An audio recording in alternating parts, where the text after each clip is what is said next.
Good evening, folks. How are you? Hope all of you are doing well.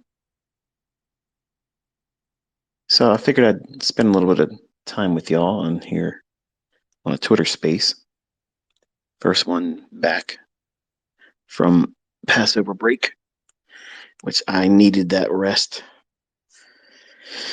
So the title of this one is Beauty for Ashes. Now I could obviously go on a rabbit trail, scripturally speaking, but we're not going to do that tonight. The idea came to me when I was thinking about how my children are typical children. They don't like to listen, just like you didn't like to listen. And most children, given enough leeway, they do whatever they want to do and discover the painful consequences by not listening to good advice. Now, as a father, I've always imagined when my children grew up that they would listen to the things that I endured painfully and choose not to do those things. That way, they wouldn't have to feel the same types of regret and, well, misery sometimes. And you think as a parent, and I promise we'll talk about the markets. This is all about the markets, but I'm kind of preface it by saying this little bit of a monologue. I wanted to be a father that would have the ability to be able to say, "This is what you do not do. Here's what it did to me. So therefore, don't do what it did to me. Wasted time, led to doubt, made me chase things that were unfruitful, but I had to see for myself. Doing many things, pursuing different things, trying to get a result that was just outside my reach or impossible. And maybe sometimes in your development, while learning how to read the market price and how to find your own style and approach, sometimes it feels like you just can't get it. Once in a while, you'll have this flash of understanding, but it's too short lived. Doesn't stay around long enough, doesn't linger enough for you to feel confident in yourself.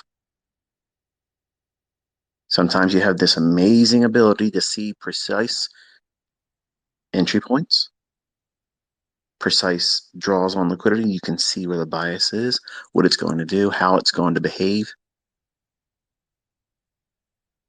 but it's not happening enough for you. So you go and you pursue something else because you're impatient. You don't want to wait for the thing that you're supposed to be looking for. You chase after things. This thing looks like it's going to go up. You have no real reason why to believe it's going to go up, but you expect it, you chase it, and it hurts you and it burns you. Now, instead of taking that lesson and taking it as a deterrent from doing that again, some of you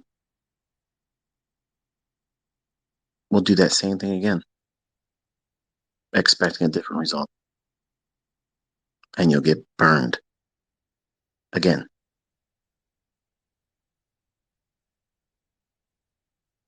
While doing these things,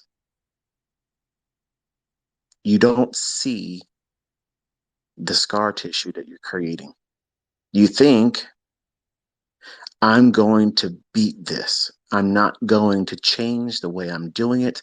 I'm going to do it on my own terms, my own way of doing it. And while there may be something that's been explained to me in a rule-based idea that I have to follow by someone else's instructions, I just want to be a kid. It's like Toys R Us slogan. The markets are not a toy store, and it's not a place where you can be a kid. It's not a video game. It's not a game at all. It's war. And when you set out in an endeavor to try to do something in these markets using limp noodle logic and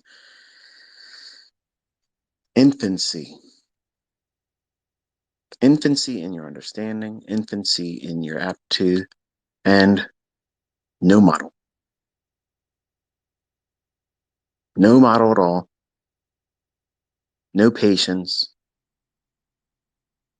no specific rule-based idea to follow. You just forge ahead and try to find yourself in the chaos. And in the process, you burn your account, you burn your hope. Over time, it burns your desire to want to do this.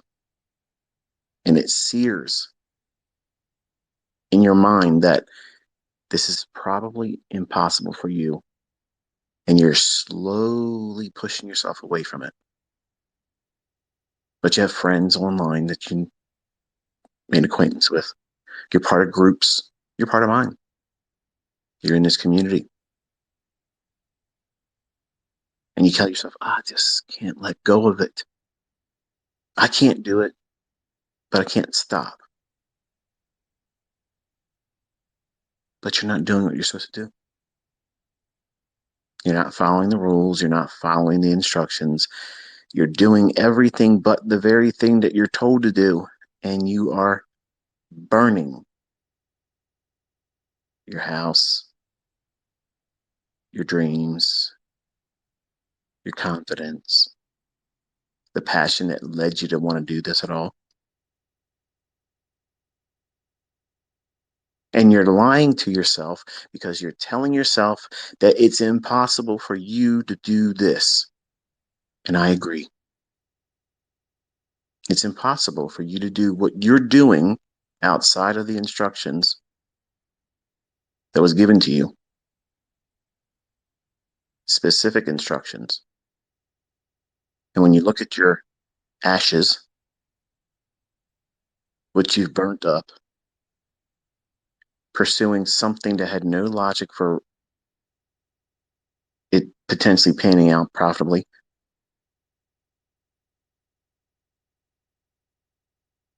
instead of identifying the lack of control that was required, but you shed no concern in that.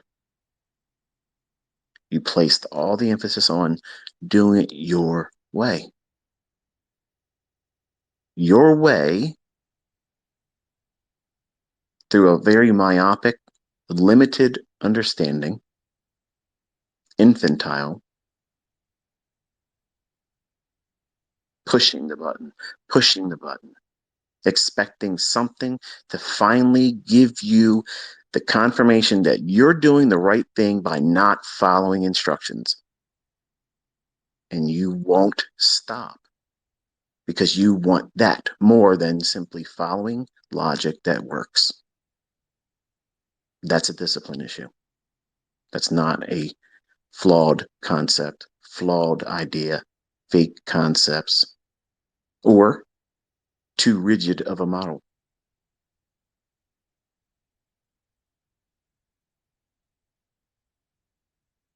So you'll end up in this situation if you place yourself there, feeling as if you're never going to be able to do this. You're never going to be able to find your way into consistency.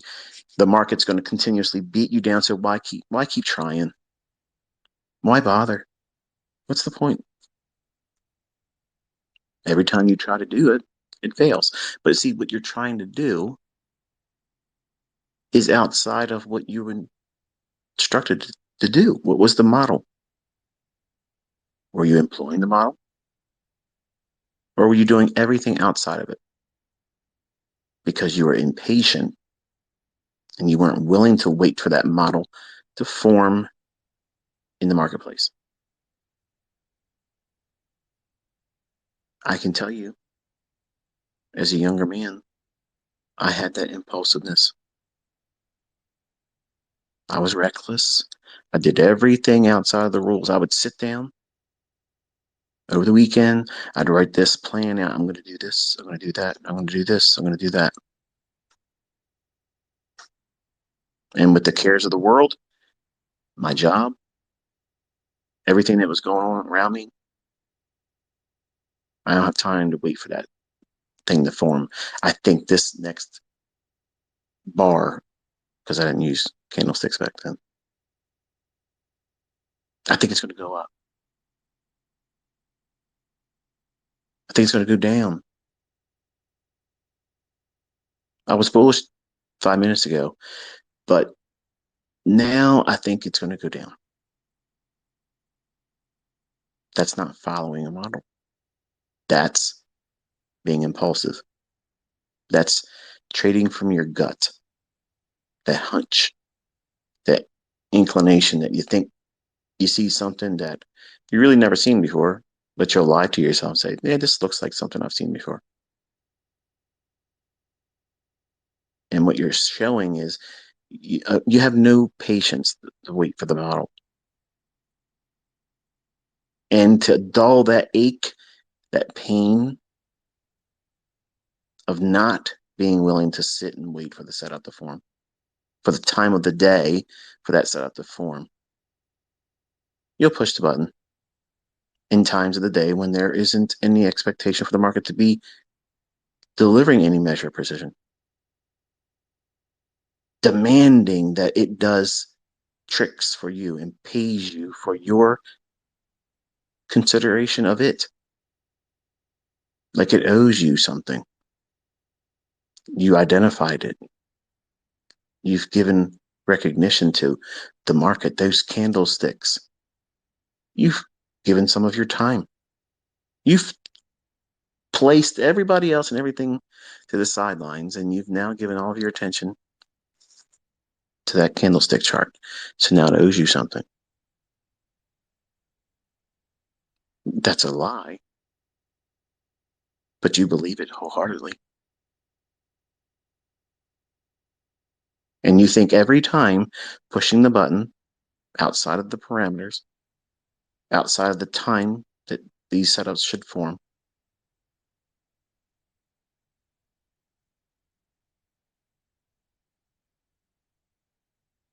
you're victimizing yourself, causing a learning curve that would never end by doing those things. And if you've never done this to yourself, if you are a person that lacks patience and falls victim to impulsiveness, this is one of the things I talked about many times over the years. If your relationships and the way you conduct yourself in the world outside of trading, it will be magnified in trading. If you are someone that is seeking validation, seeking,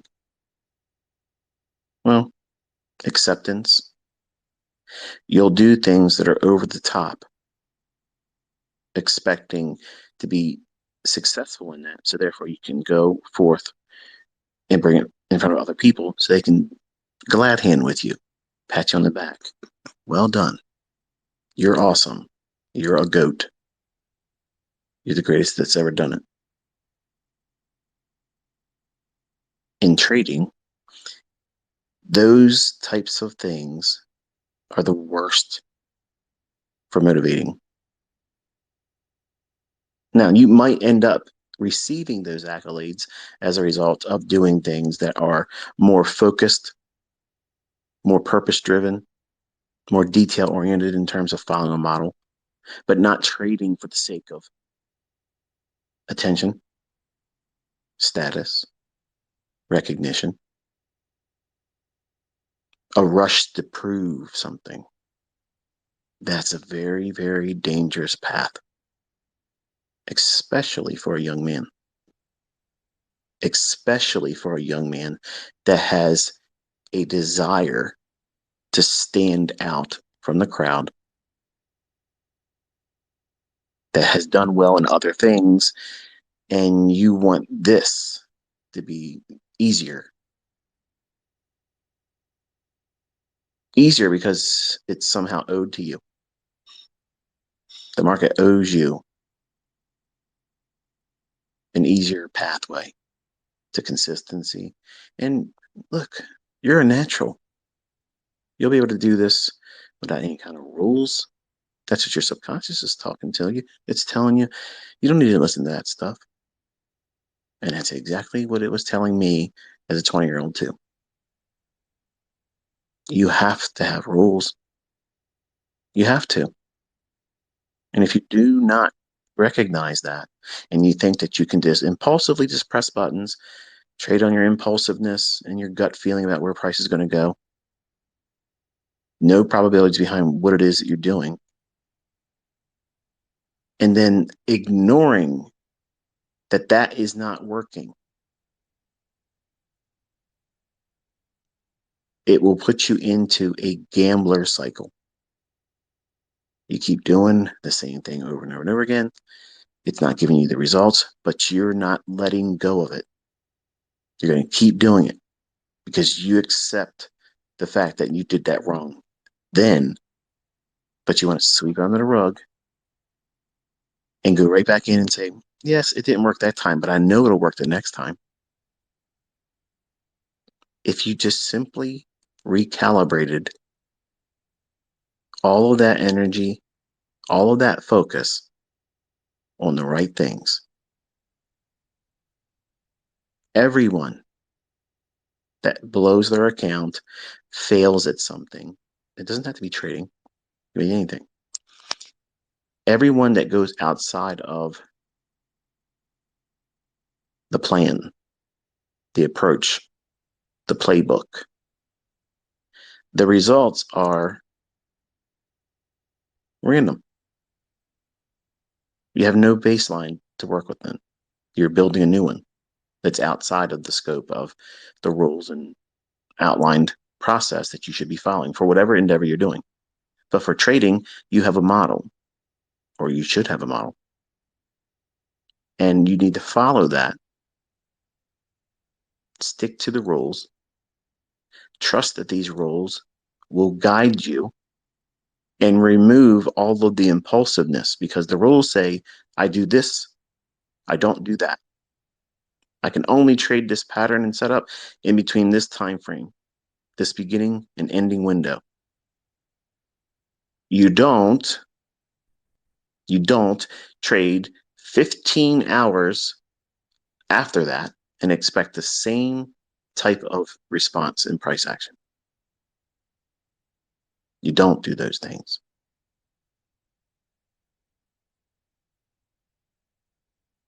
By recalibrating that impulsiveness, but sticking to your guns because you know if you keep doing it long enough, eventually you're going to get a result that you're looking for. And then by getting it,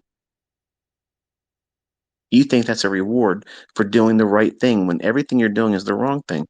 You're trading outside of a model. You're trading impulsively. You're impatient. You're not waiting for the setup to form because you're having an issue with discipline. You don't want to subscribe to an idea that someone else has walked before you, lays it down in front of you and says, hey, start here, only do these things. And then you fail it. And you fail it again. And you fail it again. Multiple times over and over and over again. And it becomes an arm wrestling match. You want to show the teacher that they don't know you.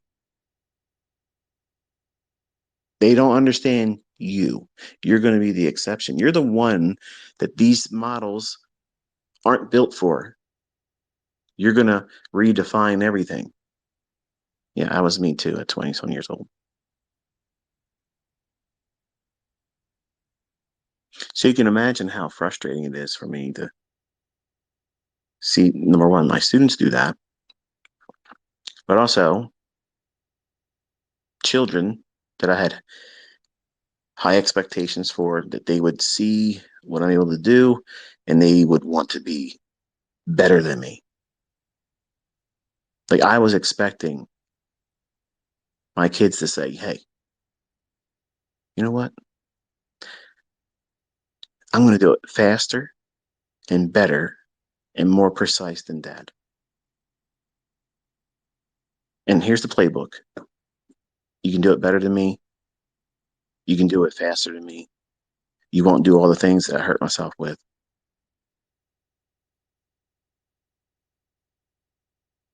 And they aren't driven to do that, which is, I guess it's proving human nature.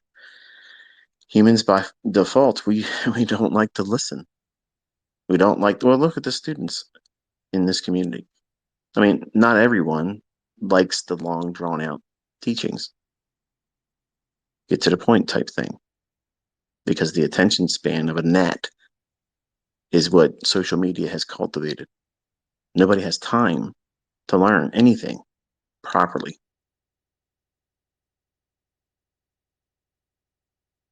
And it's very disheartening to see my willingness to pour myself out even more because it's my own flesh and blood,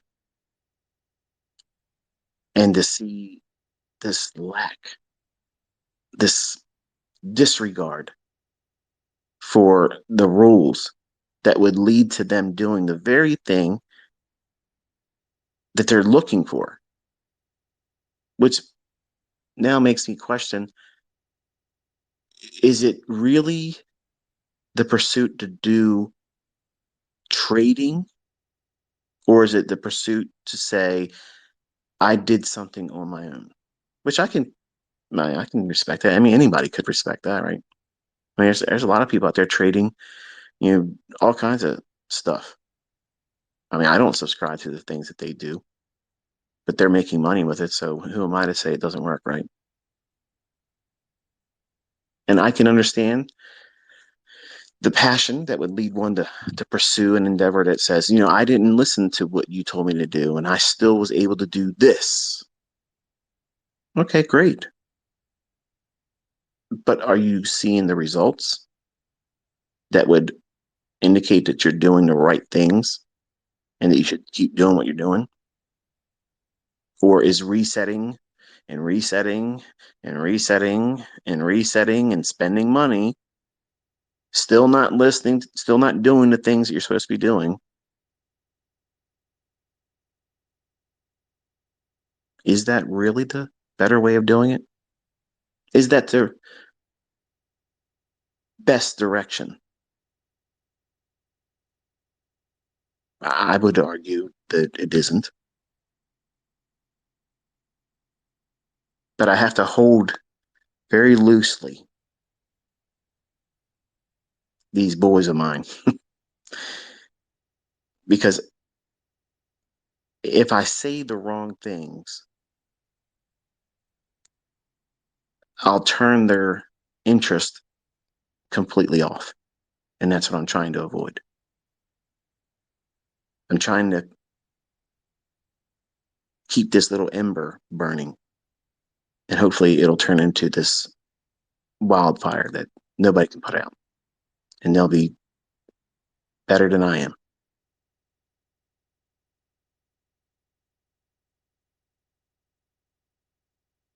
When you sit down and you listen to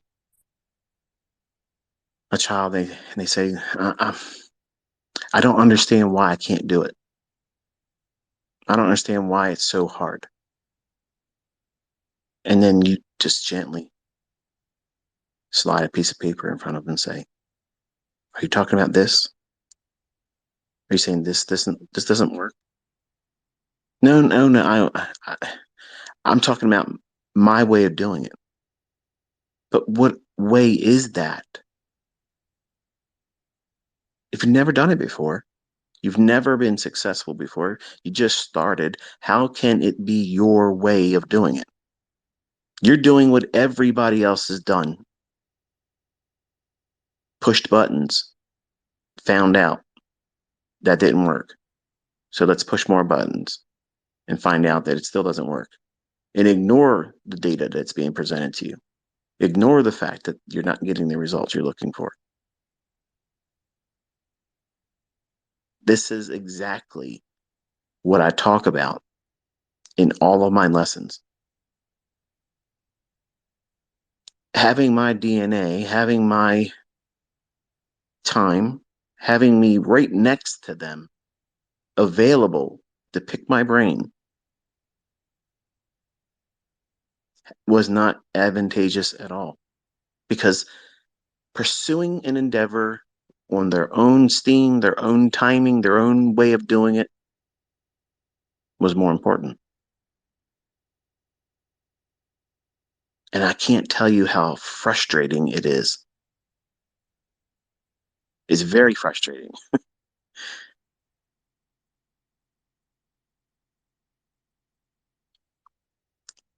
These funded accounts, these companies that do these things, I've never had an interest in them, and I generally don't have an interest in them. But I've seen my son work with this, and I'm not going to say anything about the company because, like I said, it's too soon to say really anything. But I've watched my son's account run into certain rules that they have. And when that account would make money, not really make money because I guess it's like a demo. I guess that's what they make you do, a demo, or the equivalent thereof, where you're trying to pass the combine or whatever. And then you get funded, quote unquote funded. Well, they have these rules, and he got stopped out of his trading when he thought he had a cushion. So my understanding, I may not have this entirely correct, so just bear with me here. From what I gathered, as you make money in the combine account, or when you increase the balance, let's put it that way, because there isn't any money in that. When you increase the value of the balance of that account, these companies, they roll your maximum loss right back up underneath, whatever that fixed percentage or amount is. And he felt that he had cushion. So, okay, well, if you start with 150,000 hypothetically, and you make 2,000, make 3,000, make whatever it is, then you should have whatever that initial cushion was, plus whatever you now put in the account. And apparently, and I might be incorrect by saying this, but from what I gathered from him, it's not like that. So what he thought was a cushion wasn't there. So they said you broke a rule. Okay. So anger kicks in.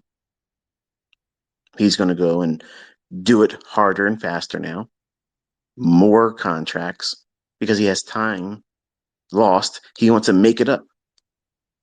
So he's impulsively pushing the button, no model, not listening. And now he's doing it with more contracts. So I haven't sat down with this. This is one of the things I was going to do tomorrow morning. I wanted to sit down and see how they put this maximum stop loss in. And when you make money, it goes up. It sounds to me, I want to say what I want to say, but it may not be fair. So just bear with me. Okay. This is what I'm suspecting right now, but I don't know in full detail. Okay, because I only see screenshots. Okay, I only see, you know, show me what you have right now. And then there's a login. He does the login. You can see what he's doing and what he's done right and what he's done wrong. He wants to show what he did right, but he doesn't want to talk about what he did wrong. So I had to be very careful because I know how this is going to go. He's going to hit a brick wall and it's going to be, all right, I tried it my way. Show me what I'm supposed to do. And I had a little small window of opportunity to do that today. So I spent my time with him. I was all over the charts today, but I had to spend time with him. So, because of my frustration as a dad, trying to get him to listen and my other boys to listen when it comes to this stuff, it's amazing. They'll listen to everything else. Dad said to this. This is what we're supposed to do. We're not allowed to do this. Don't talk out of character. Be respectful. The whole business, manners, the whole show. So I guess this is their one area they can say, look, we don't have to do this your way. When this is the very thing that you should be doing my way, right? But that's not what I'm seeing here. And it's very frustrating for me. And my obsessive compulsive disorder is really having a hard time managing all of it. Like I want them, if I could ever be one ogre overlording over them saying, you're going to do this and you have no other way. This is it. I want my inside of me. I want to be that way towards them. Like I want to exert my dominance as their father in this area. But I know that won't work. It wouldn't work with me if I was their age, and it won't work for them. And it'll do the very thing that I don't want to see happen, which is leave a bad taste in their mouth, and they'll just say, you know what, I'm not going to bother with this. So I'm balancing something very, very delicate and fragile. And they're young men. And young men, you know what it's like. You've been there before probably, and you're probably feeling it right now. You want things to be easy for you. There's nothing wrong with that. There's nothing wrong with wanting things to be easier, but you have to identify doing the things wrong repeatedly against the good, sound logic of something that has worked in the past. Don't risk too much. Don't trade more than one contract. Because these funded accounts, I'm going to say this, and I don't need to have any more details to know this is what this is. They exist to fleece you. They already know the statistical probabilities are you're going to fail. You're going to fail because you're going to be impulsive. You will not use sound logic with risk management. You're going to trade more contracts, and that's why they dangle that carrot there. You can trade up to 15 contracts. They didn't say trade with 15 contracts. They just said, hey, you can. And he tried. Not once, not twice, not 5 times, 6 times. Burn, burn, burn, burn, over and over and over again, thinking that that was going to be the answer. Not realizing that that threshold that is so small. Let's play devil's advocate for a moment, okay? I know some of you trading funded companies are listening to me and you follow me. Just hear me out. I'm not spitting in your face or saying what you're doing isn't helping some, because some of my students are actually doing well. But this discussion here tonight is meant to just really place the emphasis on doing the right things as a trader that would use these types of companies. Number one, the risk is too tight. And I know how to trade. If you're saying that you have no chance of succeeding if you only lose, a couple $1,000, that ends it. That completely ends it. We're not even talking about 10%. I don't know what the actual figure is because I just don't know, but I know it's not 10%. 10% would be reasonable to say, yeah, you this is no good. That's you no, you've messed up here. 10% that you should be able to do better than 10%, not go to 10% drawdown. None of them are doing that. When I'm trading, if I take a trade that I feel is worthy of a high risk percentage behind it, I can work with 5%.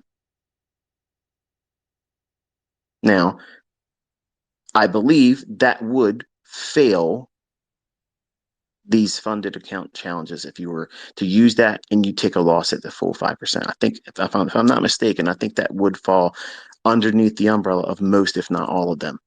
And that would be considered you failed. In my eyes as a trader, that's nonsense because that one trade, that one period of drawdown of 5%, that doesn't mean anything in the grand scheme of things, especially if you're pushing real hard. And I'm not suggesting that anyone should go into these companies or these combines and push real hard. That's the very thing you should not be doing. But my son, he felt that pressure. And the words were, it feels like I'm trapped in this small room and I can't move around. Well, that would be true if you're trading with 15 contracts. It would be true if you're trading with 10 contracts. It's true if you're trading with 8, 7, 5, and you don't know what you're doing. The model was one contract. I don't care what these companies say. You can trade as many as. That is the hook. That's the thing that you're going to reach to when you do the one trade that wasn't really all that heavily leveraged. And you want to fix it real quick. Well, all I got to do is go in there and do 5 contracts, not get it back real quick. They know that you're going to do that. And it's advantageous for them to see you fail because you'll pay that $99 6 and 7 different times. And then expect to get you right around that next new month. You got to pay the dues. And the whole time you're seeing all that stuff add up. Is it helping you get more patient? No. It's revving you up to do what? Think impulsively even more. The words were, I got to get this before they ask for more money. But you're feeding them every day. Reset, reset, reset. Not doing what you're supposed to be doing everything outside of the rules. Not just theirs, mine.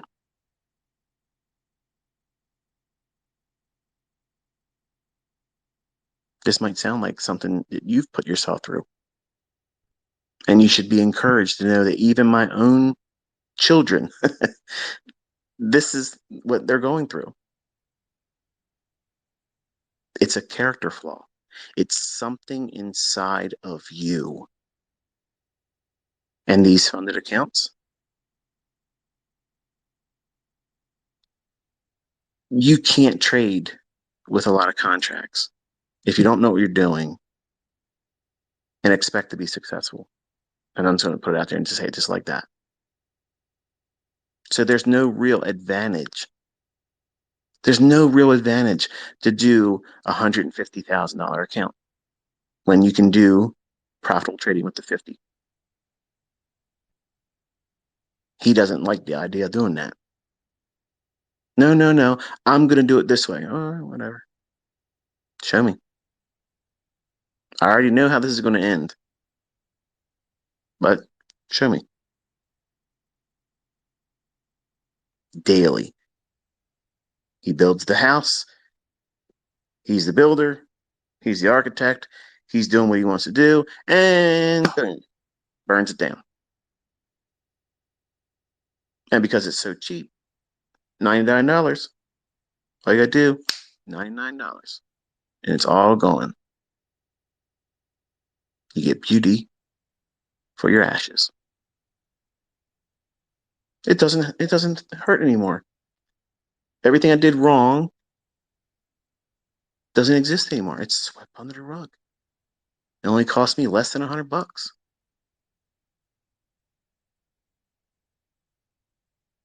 Doing the same thing over and over again. When by simply doing one contract,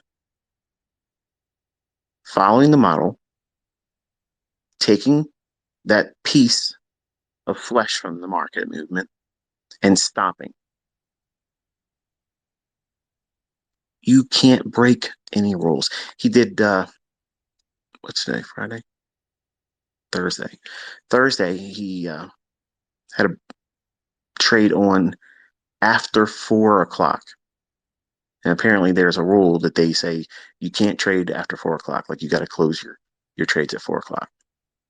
And he did well. And went to target, sat through something, and went right to his target, and then found out that that didn't matter. He had to do a reset because he broke a rule about time. Listen, folks, trading in itself, okay? Trading in itself is very, very difficult to learn in the beginning. And for you all out here that are trying to rush into these funded account challenges, you're increasing the level of difficulty when you don't have a model, you don't trade with real risk management, real risk and trade management. I don't care what size account that you have with any of them. If you just trade with one contract, you'll never break their rules and you'll make money. But greed and impatience. I got to get through step one. I got to do it. It says I can do it in 5 days. I got to do it. The rule was spend up to 2 weeks. Don't listen to that. It says you can trade 15 contracts. Don't listen to that.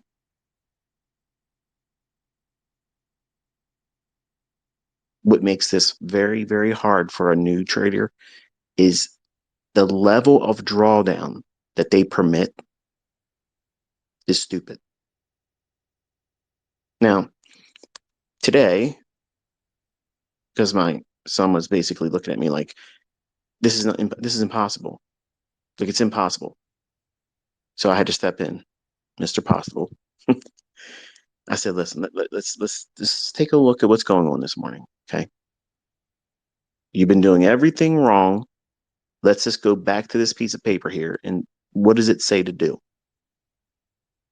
All right, with that, I want to do this.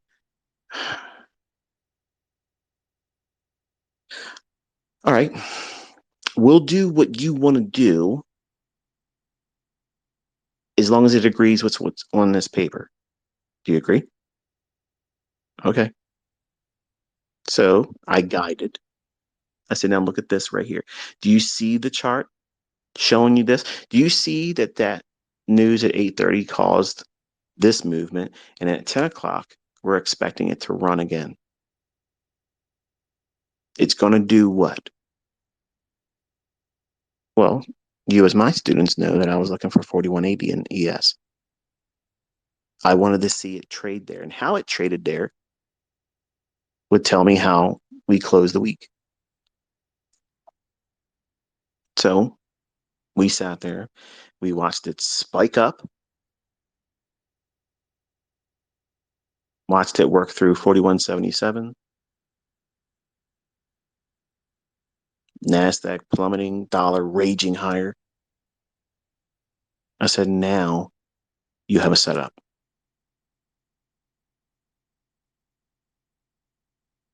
And suddenly, all the planets aligned. And immediately, just underneath 36% of the $9,000 that he's supposed to get before he's quote unquote funded falls into his step one phase equity.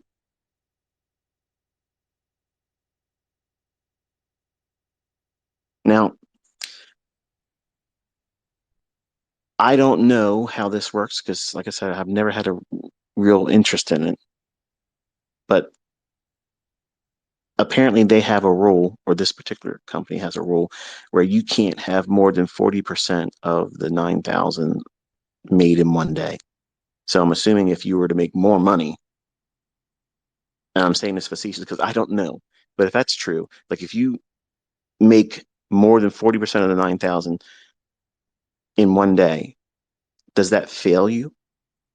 Does that like cause you to break a rule, or they just don't count that and you just gotta keep moving? I don't know, but I plan on reading through all the stuff so that way I can sit down with him and hopefully next week he'll do better than he's been doing. But today I told him this is what you're looking for, and when you see it, push the button. I'd like to say that that was enough to satisfy him,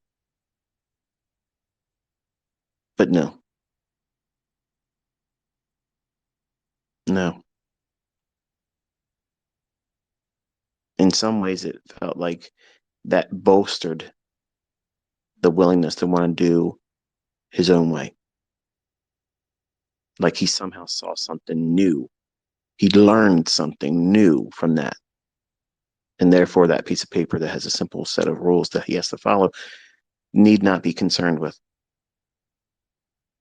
So, what is he exhibiting? A character flaw.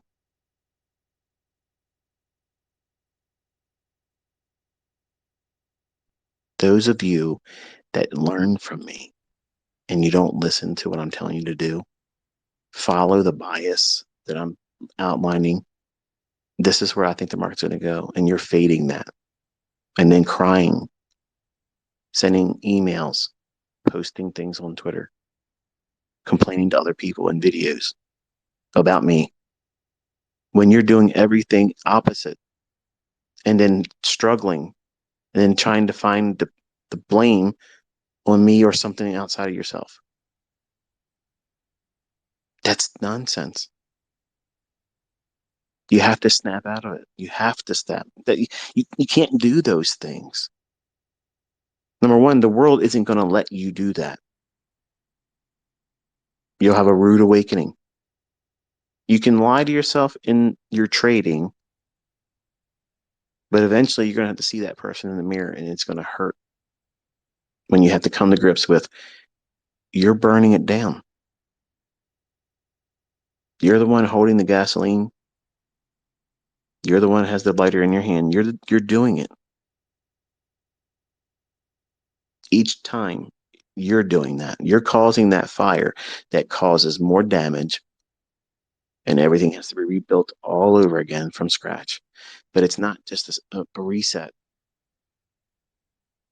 You're bringing something new each time. Depression, fear, concern of how many more you can afford.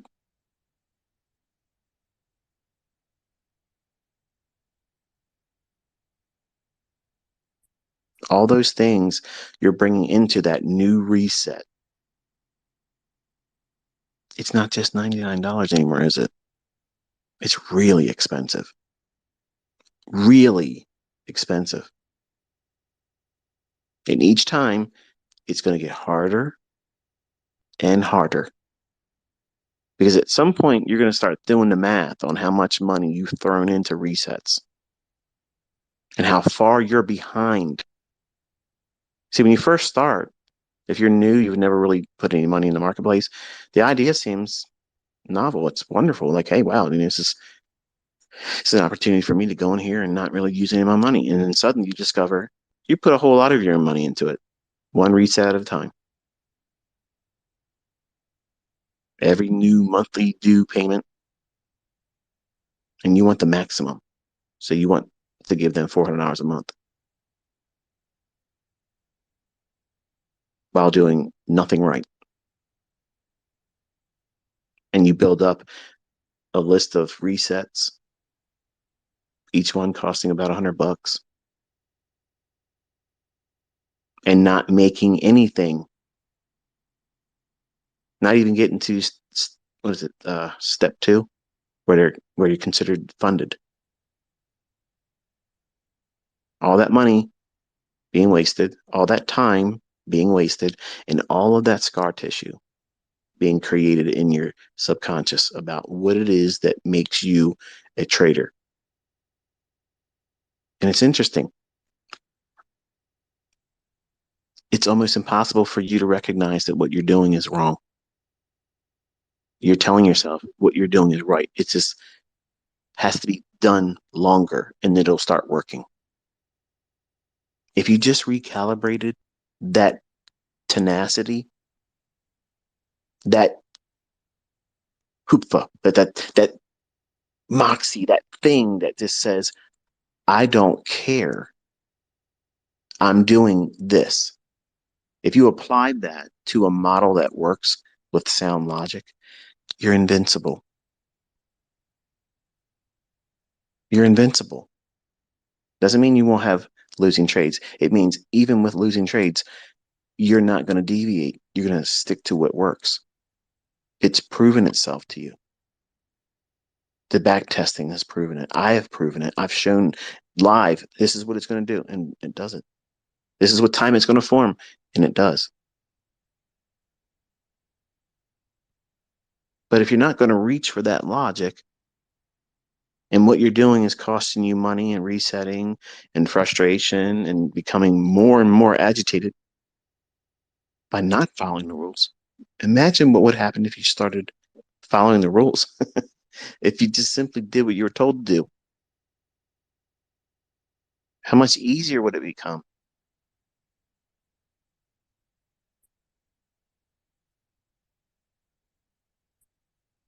At some point, you're going to have a whole pile of ashes, and you'll be sitting there looking at all the things that you've wasted time, energy, and money. And when you really sift through those ashes and honestly see what you've done, you really didn't use what I taught. You really didn't listen to the lectures and the advice about what not to do and what to do. You really didn't do that. But hey, look at that pile of ashes you got. You were doing something.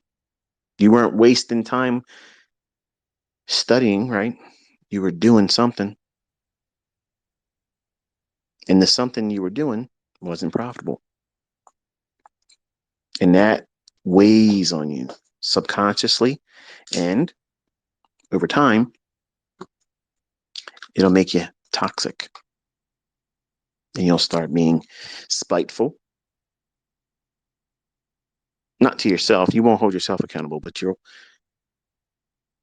point the finger at everyone else. Your friends, your family, me, our community, trading in general. Because it hurts too much to identify the fact that you did this to yourself. Nobody guided you incorrectly. You did everything wrong and you made those decisions. Are you in a position to be accountable for that? Where you can say, yep, if I'm being honest, I made these mistakes on my own. Nobody told me to do that. I did it on my own. Because that's what a trader is. It's a person that says, I own my results, good or bad. I can live with myself because I'm following a model. I have a rule-based idea that I'm going to stick to that allows me to be objective. I'm not going to be swayed by my notions. I'm not going to be swayed by the psychological impact of what other people think I should do and how I should trade.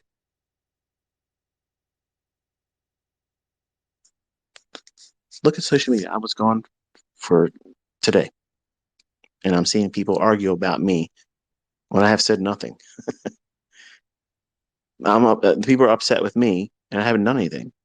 Now I can cause a bunch of chaos, and I don't mind if they're talking about it then. But if I'm not even around, if I'm staying in my own lane, focusing on my family, you know, people, it's not fair that I gotta deal with you. I haven't done anything. And if it's not that, it's somebody else out there pretending they created something when they just rebranded something out of my core content. Yeah, that's what the ghost has said.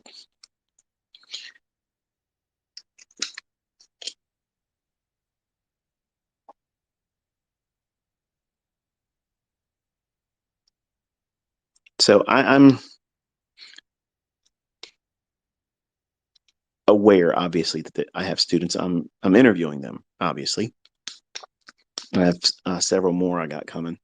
I was going to do one today. I had asked the gentleman to let me know if he was going to be available today at 1 o'clock, and obviously my family took precedence, and I wasn't able to confirm that, so I'll have to do that next week. But I have 3 of them scheduled next week for a sit down and recording, so I'll stagger them going into the future, releasing them. But they all know that they'll be sitting with me talking, and they've done things like these funded accounts, and they've made money. So what I'm saying here tonight, don't let it discourage you if that's what you're doing or plan on doing. But I think that if you are going to go that way, one contract, one contract is all you need to do. If if you can't lose $3,000, that's your max loss. And each point or handle in the ES is $50. If you're trading with more than one contract, you are exponentially increasing the rate of impossibility for you to succeed long term because you're willing to take on the larger risk because the payouts are better. I can get more money faster. Well, that could happen. That could happen. I'm not saying it can't. But what also could happen is you could be human. You could be a little off on the day, and the market could also behave just a little bit squirrely, do something just a little bit unexpected and color outside the lines that you thought it was going to stay within. And the day that you chose to do 10 contracts stings and takes a little bit of your backside off. And then you got to correct all that. And it now becomes, oh, I'm further away from the finish line. Now I got to fix this. Whereas if you trade one contract, regardless of what size account funding you have, one contract, that's a lot of wiggle room. If you only lose 3,000 and you're trading with one contract, you can be horrible in your precision. As long as you're right on your draw and liquidity and you're trading in the right time of day, you can still eke out profitability. You don't need precision. But you have to have precision. Like my level of precision, if you're trying to trade 8 contracts or more and you can only lose 3,000 or you burn it, most of you listening aren't in that skill set. And that's not a knock against you and me saying I'm superior here. I'm saying that the parameters that they're trying to place on yourself, you may not be versed in trading, know yourself well enough, and maybe not even be able to do a precise entry continuously over and over and over again because you haven't done it long enough. You haven't identified when it's not likely to be as precise as you would hope for, which is what I'm trying to teach this year by mentoring with live data, teaching you how to read a tape. So why would you want to increase the likelihood of burning everything down just to have one good quick run? I got to step 2 real fast. Well done, you gambled. Well done. There's a lot of people that go to Vegas and they make money. That doesn't mean they were skilled. You want everything that you're doing in this industry, in this endeavor, this pursuit of excellence in trading to be that very focused there. Excellent in excellence. You want to be able to focus on being good at what you're doing, not showing up at the right time and getting lucky. You don't want happenstance. You don't want coincidence to be the common denominator in your success. That's not what you want. But if you're being honest with yourself, that's what you're asking the universe and fate to come in to your favor when you're over leveraged, just trying to get through to step 1. That's what I've watched him do. I've watched him push and push and push and just try to get through it real fast because it took him longer. He's speeding up more intensity and more fever to do everything backwards still because panic has set in.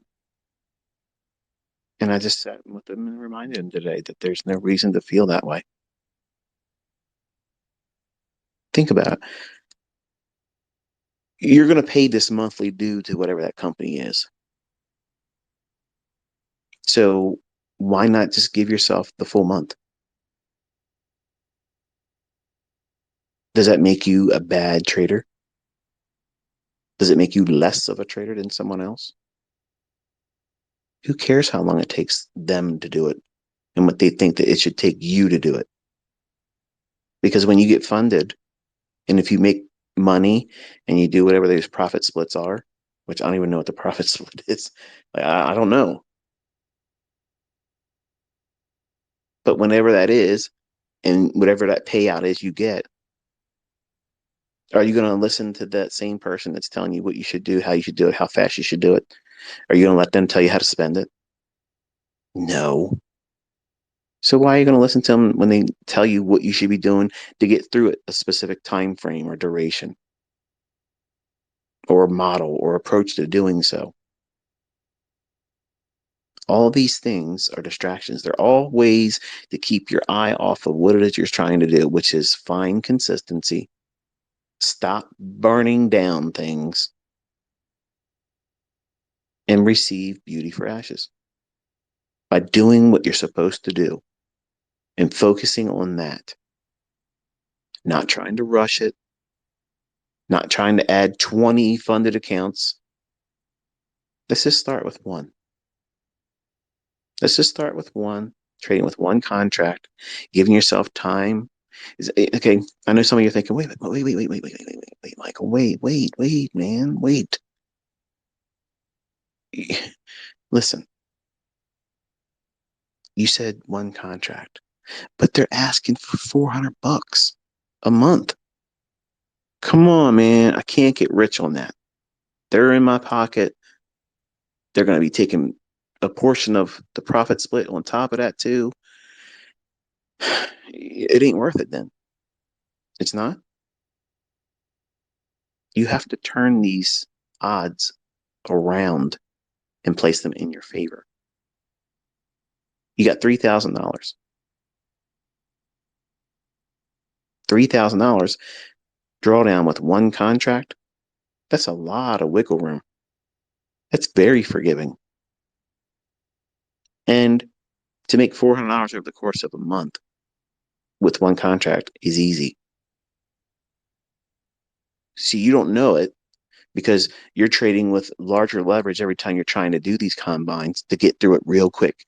Because you probably told yourself, all right, I'll break all these rules to get through it. I'll trade with 5 contracts. I'll trade with 8 contracts just to accelerate my way through step 1. But when I get to step 2, I'm going to be a good boy. I'm going to trade with no more than 2 contracts because it would be silly for me to lose step 2 funded by over leveraging. But you're not using that same logic going through the first part of it. Silly, isn't it? And this is really no different than what people do with their live accounts. Before they even send the money to the broker, they're like, I'm going to file all the rules. I'm going to do this. I'm going to do that. And as soon as the account's opened up and you had the first losing trade, oh, well, that went out the window. What you say, the casino never closes? Well, that's exactly what I'm here for. Push it. What's the most contracts I can trade? That's what we're doing. All logic goes out the window when you're using real money, which is why I tell you, you have to be bored with the results in demo. 6 months. If you just do it for a month, you're not really desensitized. You're not conditioned. You're not initiated. You just dabbled. That's equivalent to anybody else that starts in Forex or trading and they use a demo account. Oh, wow, I could have made money like that. That sounds like a plan. Well, let's go ahead and just put $5,000, $10,000 into an account. I'm probably going to make money. It doesn't work like that, does it? Suddenly, there's a scorecard and it has a dollar sign right in front of it.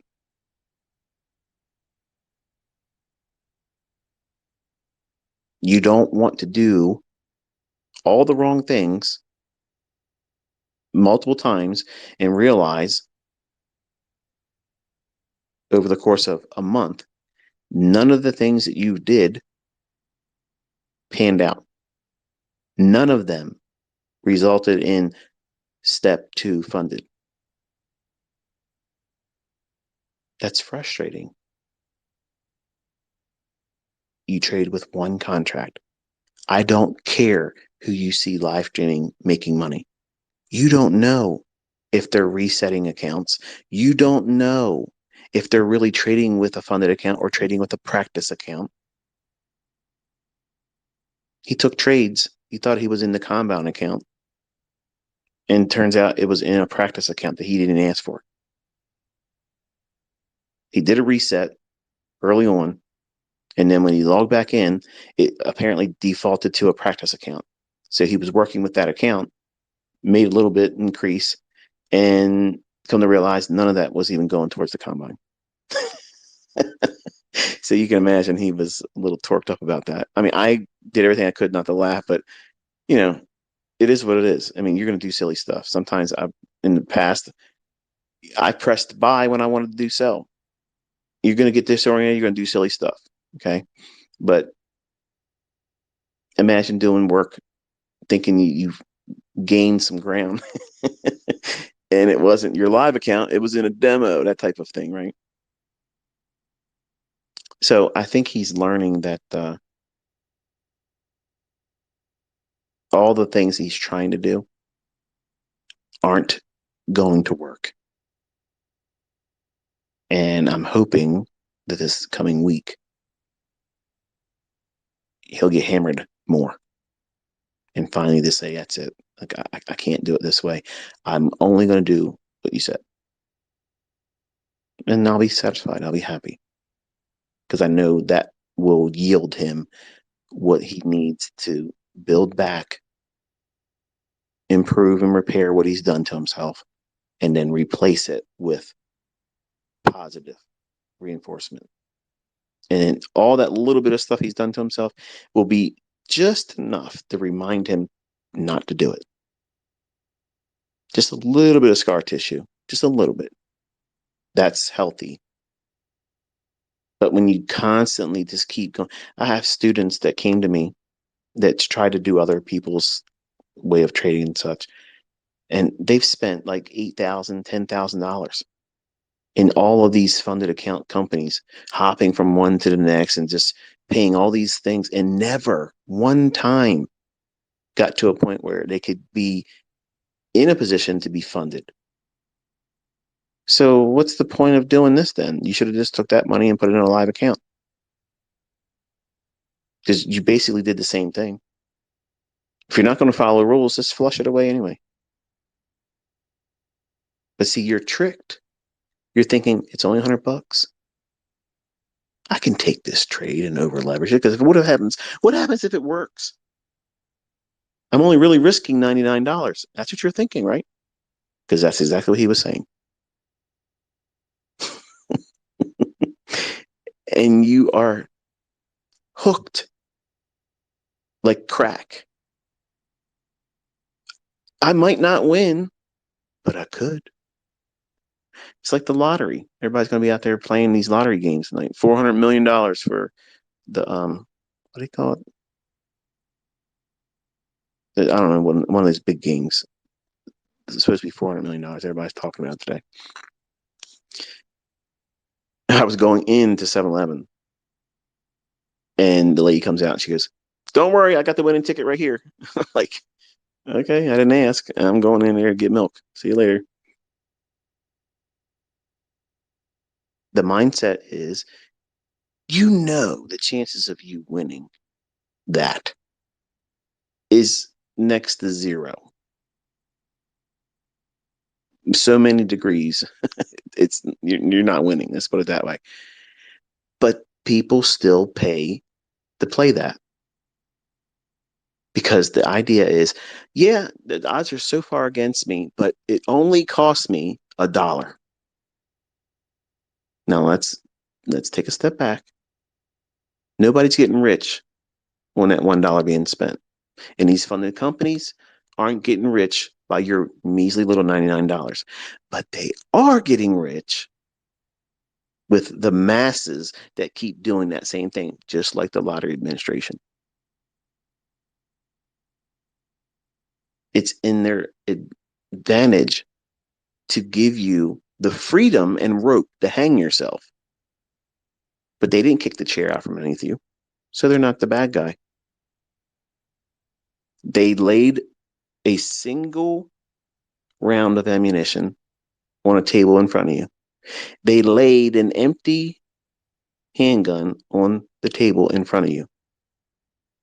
They made this Russian roulette available for you to play, but you decided to pick the bullet up. You placed it in the chamber. You spun it and put it to your head. Whose fault is it when you pull the trigger? What consequence and result after you pushing that trade, doing that thing that you did? Who's going to have the responsibility when that trigger's pulled? Not them. Their hands are clean. They're getting paid, and they don't care if you go away, because there's going to be someone else that's going to jump in their spot, your spot, everyone else's spot, that says, "I'm tapped out. I can't afford to pay anymore."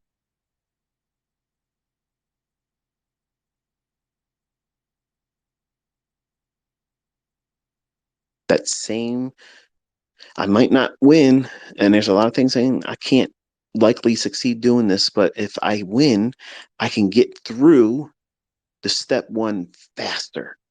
Like, that's somehow going to change your level of discipline, personal responsibility, and now you're going to suddenly follow the rules. You won't, because now you're going to say, "Well, listen, I just took 10 contracts and I made $1,500 on 3 handles." What seemed like seconds. It only took me seconds to do that. Well, let me just go in there with my live stage 2 funded account. And I can just do that every day. That's not the model. That's not the model. You're going to make every excuse to do the wrong things. Like a married man that caught the eye of another woman that he knows he should not talk to. He knows where she's at, and he's making excuses. Honey, we need bread. No, I got bread today. All right, well, I'm going to go get some soda. What do you need soda for? I don't know. I'm thirsty. You're doing anything you can to get out of the house, to go find yourself in the position to be in that step 2 funded position where you can over leverage and play Russian roulette with a hoochie mama.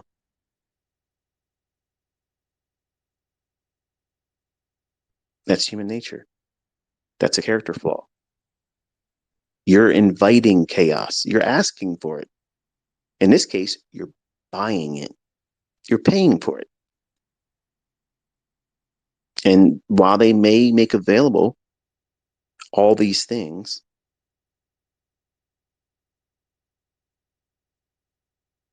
if you don't do the right thing by having less leverage, don't give them the opportunity to see you fail so quickly and easily, because they know the majority of you are going to over leverage. They know you want to get to the part that makes money. And they have a 90% likelihood that you aren't never getting there. And even if you did and you get lucky, maybe one payout, oh, great. Your greed's going to tap you there and say, okay, I need to make more. Or I need to go quicker this time. All they have to do is sit back and let circumstances be what they are. Recklessness and chaos shows up. And for a period of time, for those that are getting lucky with it, ego is going to be that friend that leads you to ruin. I'm always going to be able to make money now. Look at me. We are. And unfortunately, that kind of mindset leads to ruin. So don't invite it. Don't make it about a spectacle. Don't make it about over the top types of results or Olympic size feats or speed at which you get to stage 2. Take your time. Relax. Just relax. One day, like today, anybody that uses what I'm teaching could get funded to stage 2 in a day like today with one contract. That's not impossible. One contract that could have been done today. But you're looking at a move like today and you're thinking, if I had 5 contracts here and 5 contracts here and 5 contracts there, yeah, you could have. It could have been like that for you. But do you have that experience yet? Probably not. So don't have your expectations so high and lofty where it's easy for you to fall and not feel like you can do it. In other words, don't set yourself up for more than just a temporary failure, because traders and trading is a lifetime of failure. How you deal with that? I ask that question on my interviews now. How do my students that are funded and consistently making money, how do they deal with losing? Everybody does something different. Some people take it harder than others. Other people say, well, it sucks, but I ain't worried about it. I'm going to do the next trade because that trade didn't lose enough for me to feel like I've been beaten. Now, contrast that with, I'm not going to stick to a model. I'm going to over leverage. I'm going to keep pushing and pushing and pushing because it only costs me $99 to reset. Aren't they saying the same thing? No. The trader that has a model is taking very small calculated risks that sometimes does not pan out. And that small loss is insignificant in the grand scheme of their entire career as a trader, as a speculator. And they're not worried about trying to avoid the losing trade because the model and the rules say, do this, and this is what should happen. If it doesn't, you're not abandoning that model because it didn't pan out for you, that transaction. And the loss was insignificant. It will not have such a weight on your psyche. So that way, when you look at price action, you won't be thinking, this is generally, in other times, this is a trade I would be taking. But I'm going to wait for confirmation now because I have to make sure. Why? Why would you feel that? Because you've taken a loss that's larger than you were comfortable with. If you're trading with a quote unquote $150,000 account and you're using a 5 handle stop loss on one contract, you're risking what? $250. That's not 3,000. That's a very, very small, insignificant amount. So it gives you wiggle room. How many 5 handles form over the course of a week? Lots of them. Some form at specific times of the day that are very predictable. You don't trade 30 minutes before midnight, New York local time, because you're done playing Xbox Live with your buddies. And now let's go see if I can do something in the market. You don't do that. You have business hours. You stick to them. Bank of America is not open 24 hours. Okay, they have banking hours. You don't want to create this atmosphere in your trading where you feel like you have to always know what the next move is going to be. Narrative is understanding what the algorithm is going to do in price next. It is not an every second of the day narrative. The narrative is when we go into New York session, during this period, I'm looking for the algorithm to do a specific thing, behave a certain way, present an opportunity like the fair value gap, drawing to liquidity. That's a simple rule-based idea. It's time-based. Why would you want to complicate that? There's nothing easier than that. There really is nothing easier. Oh, you can just follow a moving average crossover. Okay. What time frame? What's your entry mechanism? Where's your stop? What are you reaching for? What's the target? See, yeah, I can play devil's advocate just like anybody else. And I can say something, and when I've said it, you have the luxury of coming back and saying, but what about this? And what about this? And what about this? So I cancel all that by sitting in front of you with a live 1 minute candlestick chart. And I tell you what's going to happen next. So all those other straw man arguments can't be used. We're all looking at that hard right edge. And you don't want to take these perfect opportunities to do all the wrong things, waste time, waste money, build up frustration, and now fear. Fear. When you first wanted to learn how to trade, were you scared? No. I mean, obviously you said, well, sometimes you might lose money, but let me look into it further and see what's happening. Because you're convinced if you look hard enough, you would find a way to never lose money. Let me remind you that doesn't exist. But when you first started and you wanted to get into this industry and find out more about it, you felt like a child on Christmas Eve. Like you couldn't wait to get more involved. And that's what it's like when students come to my YouTube channel. They get their hands in something like Model 2022, which is a hit the ground running approach. If you're brand new, you've never gone through any of my videos, 2022 model, there's 40 videos. That's where you start because that right there will give you a 100% right now. Go into the charts and see it every day. You don't need to know anything about price action. Everything that's discussed in that 40 video series will give you enough to know that if that doesn't convince you that there's worth and value in what I'm teaching, if you don't see it there, don't waste any more time with me. Just move along, find somebody else, and I wish you good luck with it.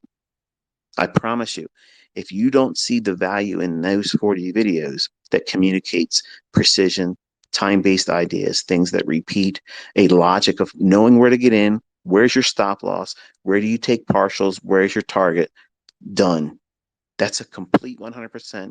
Everything you're looking for when you buy a course, everything you're looking for when you join a mentorship, everything you're looking for if you're trying to buy a book that's supposedly tells you how to trade, that's everything. It's a one stop, one shop. Here it is.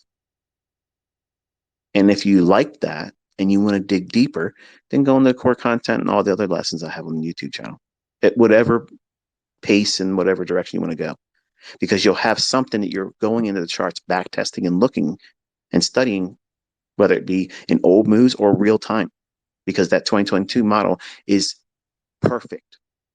It's pure. It's easy. It may not be easy for you when you're brand new because there's a lot of things you have to understand, but spend time with it and you'll see right away that that is the easiest thing there is in trading.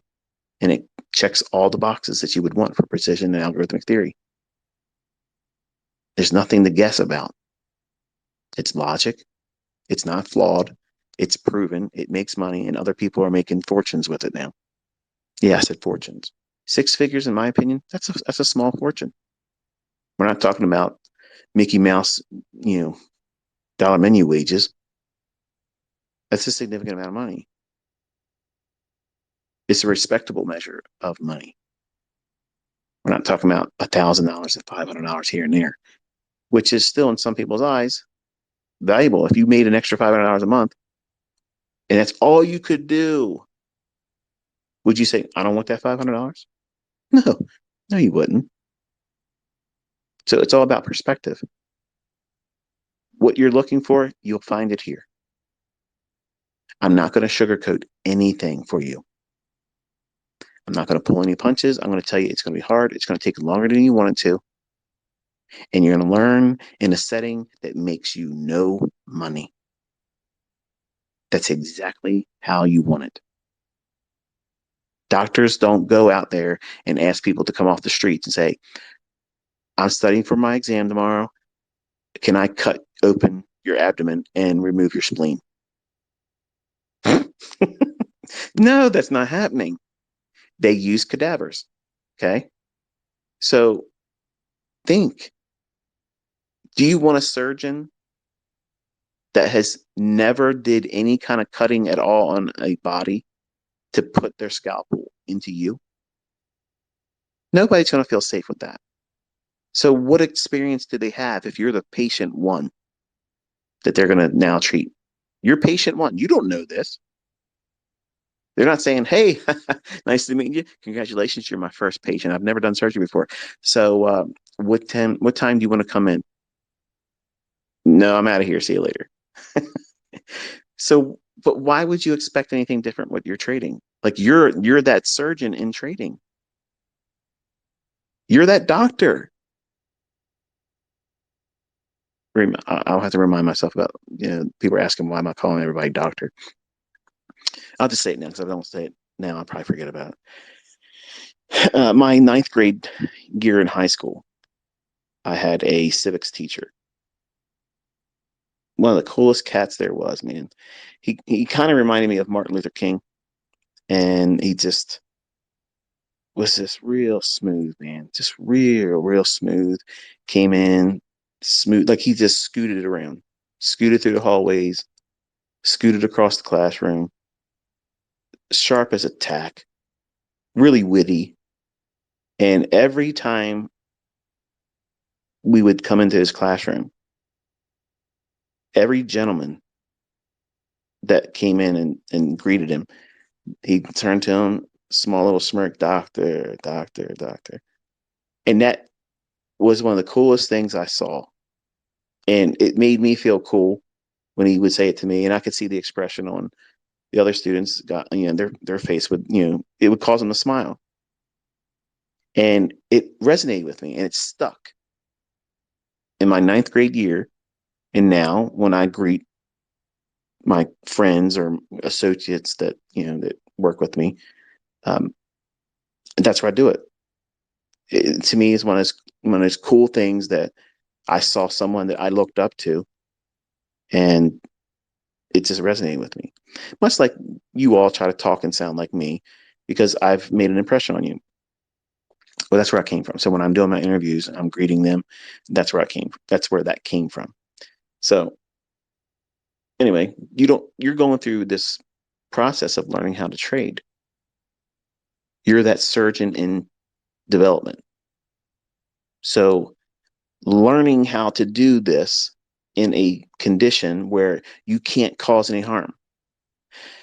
The surgeon that's learning how to do a surgical procedure on a cadaver, are they afraid that they're going to put the cadaver in the ground or kill them? No, that body is dead. It's been submitted to the Department of Science, and they're making that body available to do whatever they want to do with it. That's a cadaver. So a surgeon works with a once living person, but no longer is living. It's expired. That body is lifeless. And they get to have all of the advantages of cutting on a real body, feeling the, the restrictions of certain types of tissues, even with a scalpel, how to navigate inside of a cavity of an abdomen or a rib cage or a brain without the risk of loss. In trading, you want to learn how to what? Navigate the marketplace and engage without having loss. Do you think the surgeon's first procedure on a living person, do you think they're calm, cool, and collected? No, but they're going to lean on all the experience they gathered with cutting on those cadavers. When they were doing their case studies in the textbooks, writing out their ideas, that's not the same. That's just you writing out your model. But then when you go to that cadaver, which is a demo account or paper trading account, you're doing the theory in a setting that can't hurt you or anyone else. That's proper learning. You're doing it without any concern, psychologically or emotionally, about the outcome. You're focusing on doing what the theory suggests you're supposed to. What's the process? What's the protocol? You're following that. That's your model. Don't let anybody make fun of you and make you feel like, oh, I'm learning how to do this with a demo account. It doesn't matter. Your results are going to be yours. If your results are going to be unbelievably, successful, there's going to be a lot of people that can say that it ain't real. And are you going to care? Are you going to care when you start making real money if people don't believe that how you learned was a good or bad way? You don't care. I have more students that aren't on social media because they're off doing their own thing now. Look at the young people that are making themselves available to you in these interviews. They don't have to do those interviews. They're interviewed by these companies. I don't own those companies. We don't have some kind of conspiracy together. I mean, you've heard me talk really in a very low key anti-approach to funded accounts, if you heard what I was saying earlier. Like I'm not a fan of them, even though I have profitable students that use them. I'm not a fan of them. That's why I will never do business with any of them. I will never have an affiliation with them. I will never say, go and join this funded account and blah, blah, blah. And here's a 20% off type thing. I don't want affiliations. And when I tell you something, it's my honest opinion. No one has influenced me. They're not paying for my opinion.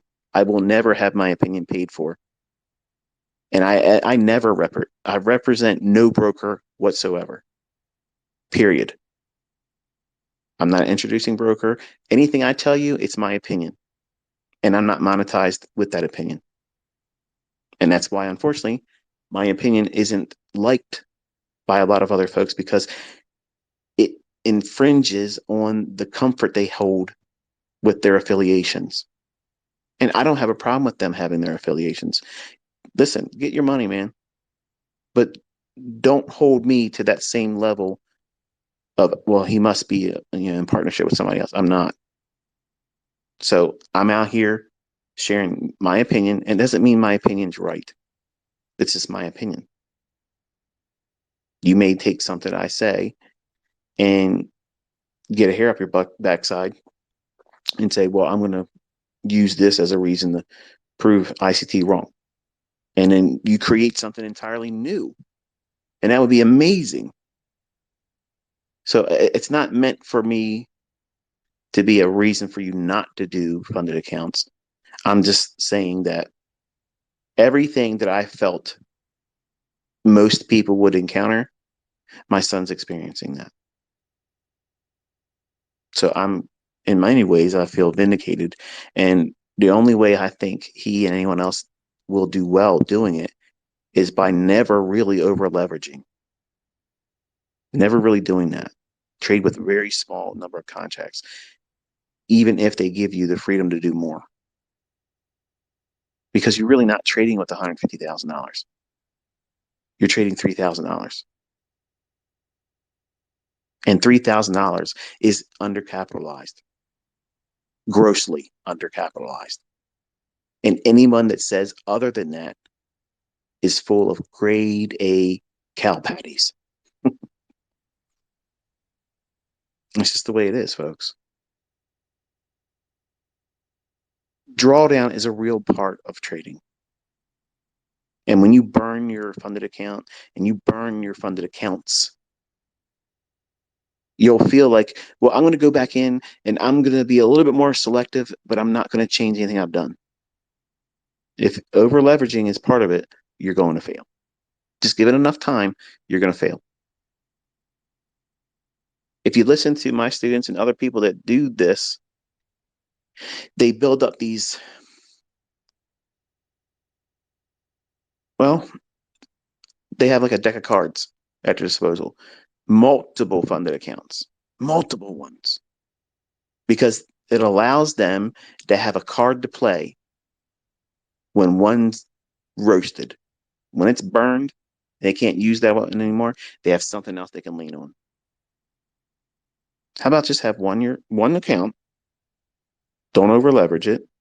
Don't demand more than it's going to pay out.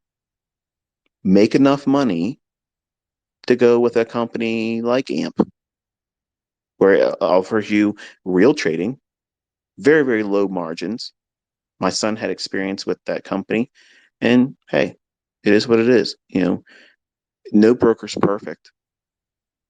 No broker's going to be perfect. You're going to complain about all of them, but that's the world, man. Like you're not going to have a silver lining that's seen by everyone in an agreement.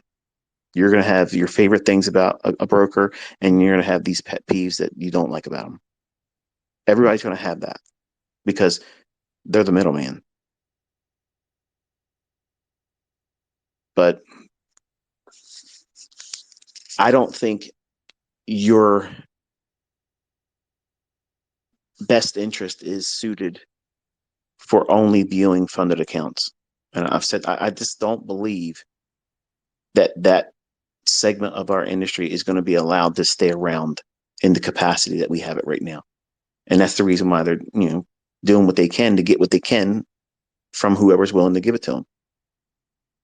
Because the time is probably limited for them to do what they're doing. So if you're going to do that, do it the right way. Don't over leverage it. Make what you need to cover the costs and build up enough money to go with a real broker that allows you to trade with real funds in a real account that allows you to have more drawdown, like in the real world, greater than $3,000. Because $3,000 is nothing, literally nothing. I spent $3,000 this morning just shopping for things that would never really cost that much 5 years ago. But if I want to stock up on stuff, that's what it costs now. But $3,000 in trading, you were really undercapitalized, and you're paying monthly dues to be undercapitalized, and you can't trade past 4 o'clock. When, hey, sometimes earnings season, you'll see moves that are after hours, right? You'll never be able to capture any of that.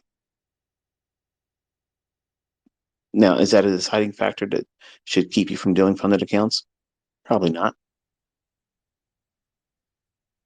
But it's something that a real brokerage account doesn't place a limit on. So, just food for thought.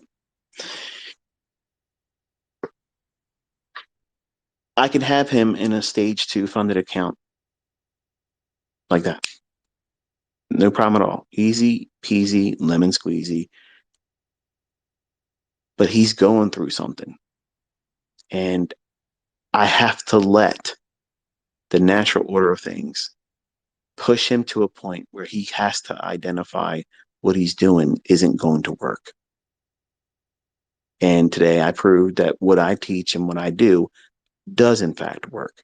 Even in a condition where you think that what you're doing will eventually materialize in the outcome you want, you probably don't have the resources, the patience, or the money to keep resetting until that thing unfolds like you hope it will. I mean, he won't ever run out of money. What he'll run out of is trust in what he's doing is going to lead to the result that he's looking for. And I'm trying to let the natural process that everybody goes through this. Some more than others, some much harder than others. Some are more stubborn. I was very stubborn. I wanted, and I've said many times, they name streets after me one way. And I wanted to have it my way. My way. And if I'm teaching, you can't come here and expect me to teach you a different way than I'm willing to teach. It isn't your way mentorship. It's my way. And if you don't like how I teach it, nothing's keeping you here. You can learn how to trade from somebody else. There's other stuff out there that works. Just have good money management. I promise you'll probably still make a little bit of money, but you're still going to lose. And whatever you use to find profits, whatever religious faith you want to place behind whatever it is you're doing, you're welcome to have at it. Be rich. Good luck with it. It isn't going to change what I view about the marketplace and my convictions about what should be done correctly and what things shouldn't be done incorrectly. All these things, I've developed this opinion over 3 decades, and I'm not going to listen to somebody that just started up and they somehow know more about how I should behave or view the marketplace in their infancy as a couple months in observing price action, or coming from another school of thought and having never really spent a full year in it. But they're not going to change or impact my opinion about what it is I hold about the markets. And it won't be like that for you either. It's going to be like, okay, your opinion. I understand it. I respect it, but I'm not going to do anything with it. So there it is. And I'm hoping that what I'm saying here tonight doesn't discourage, because like I said, I'm going to be talking to students that have done funded accounts next week. And you've already seen these individuals that I've already interviewed. And they're right from my private mentorship. Like they paid me to learn what they do and have made money with it. I have more of them next week. If you have learned the 2022 model and you did not join my private mentorship, which no one can, it's not happening anymore. So just relax. We're mentoring just like this now. If you made money and you've been profitable with your trading, whether it be with your own funds or through funded account companies, and you want to be interviewed, I'd love to sit down with you. But it just seems like that I'm only getting my private mentorship students, which unfortunately that gives the impression that nobody can be profitable like with the 2022 model, which that's not true. It's just that model really clicked for a lot of my students that were trying to find their own model. And mentorship, when they paid me, I was giving them everything that I was willing to share as components. But I also taught them how to take each component to build their own model. And for the students that were in that mentorship, I had a very loose overview discussed in a commentary about that very model. I was leading people to just do that very thing, like create that model. So I suggested the pieces, but I didn't put it out there in a step by step by step by step. And if anybody's out there telling you that they're going to sell you access to videos where I've done that, they're lying to you, because I didn't do that. And my mentorship students will tell you right now on Twitter that I did not do that. I called the market just like you see me do daily, every single day.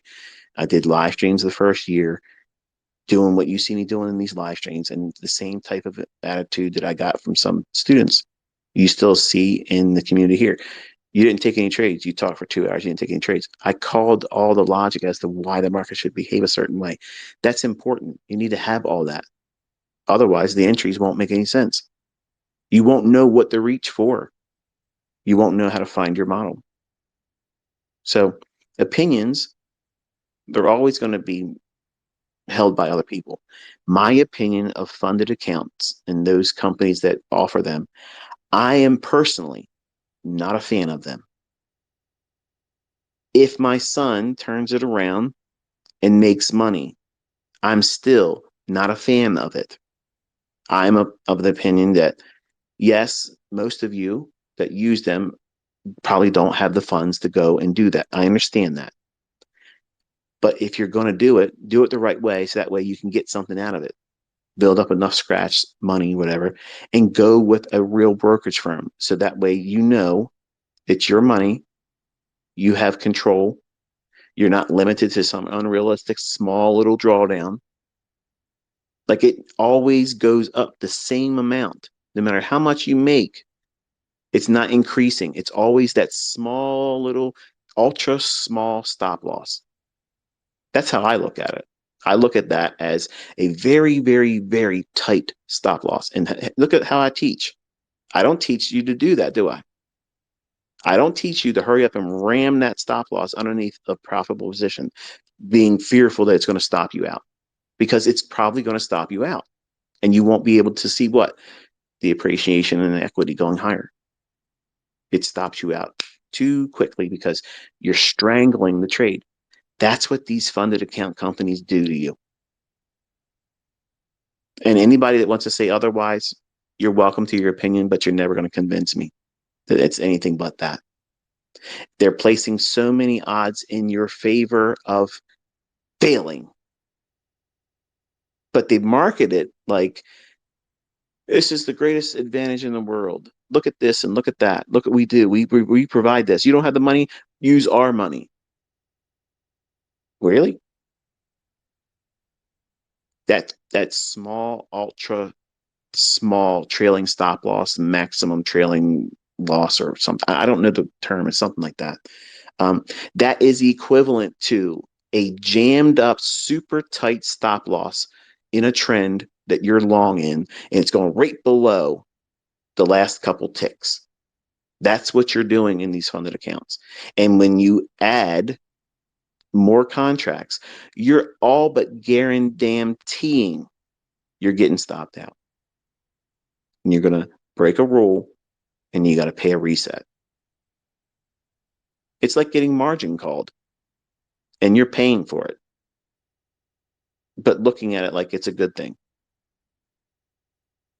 I'm sorry if that ruffles feathers. I'm not trying to do that. And I know some people are probably already preparing some kind of tweet response, this, that, and the other thing. It's my opinion. I've watched what's going on in my son's account. I've seen he's broken every rule. And two of those rules don't make any damn sense to me. You can't trade after 4 o'clock. Dude, what are you talking about? Like if you have a runner and you leave a small portion on and it's an earnings season, sometimes you have these really sudden boom, like they just, it'll happen. But you'll never have that ever if they tell you got to close a trade at 4 o'clock or whatever it is. I don't know. It's like 4 o'clock. He said he did something past 4 o'clock and it was a rule that they said it was broken. And he made money, hypothetically, because it went to his target, but he failed. Now tell me in the real world how that makes any sense. That's like the same people out there that argue and say partial profits are stupid. Partial profits are 100% profitable. Like it doesn't make any sense. Trading is hard enough already for new traders. It's already hard enough. Don't compound the difficulty by forcing your results to perform in a ultra trailed stop loss, which is what these companies are placing you underneath. They're charging you money to trade in such a difficult parameter if you're trying to trade with leverage. The way you beat it is don't use the leverage. That's the only way you're going to beat it. One contract. Two at most, but one contract. Your losses won't be so large that you can't fix them easily, even with one contract. And they can't screw you out of that account that you're working towards getting funded or a funded account. Because that same account, trailed stop loss thing, my understanding, I might be wrong, so I'm open to being corrected here, but it seems like that never goes away. So you're always going to have this limit of unrealistic drawdown that completely ends your career. When in a real account with your own money, you're not going to stop because you had a 5% loss. This is to be real. It's not happening. You're going to trade. So it's already making things that are difficult next to impossible for an impulsive gambler that doesn't have an idea how to trade or use a model. And that's why there's such a high rate of failure in that. That's why you don't see a lot of other people out there being interviewed. Yeah, you're seeing people interviewed, you're seeing people make money, but the ones that are really killing it, they're disciplined. They're not guessing, they're not gambling. They're doing things with a model and they're not trying to blow up the account overnight. They're working towards building up incrementally and outpacing the cost that they know they're going to have to pay, and they're building it up. And I promise you, they probably have a game plan that they're doing that to take it from there and placing it with a real brokerage firm, which is what they should do. In my opinion, that's what you should do. Because tomorrow is not promised to no one. And that segment of our industry, that could change overnight. They could say, you know what, this isn't happening anymore. And they have to comply. Think about that. That would be upsetting now, wouldn't it? What if your frame of trading right now is only on the basis of funded accounts? And what would happen if they said, this is no longer allowed? You got to stop doing it. Shut down all operations. How would that impact your trading and your ability to make money? Something to think about. So anyway,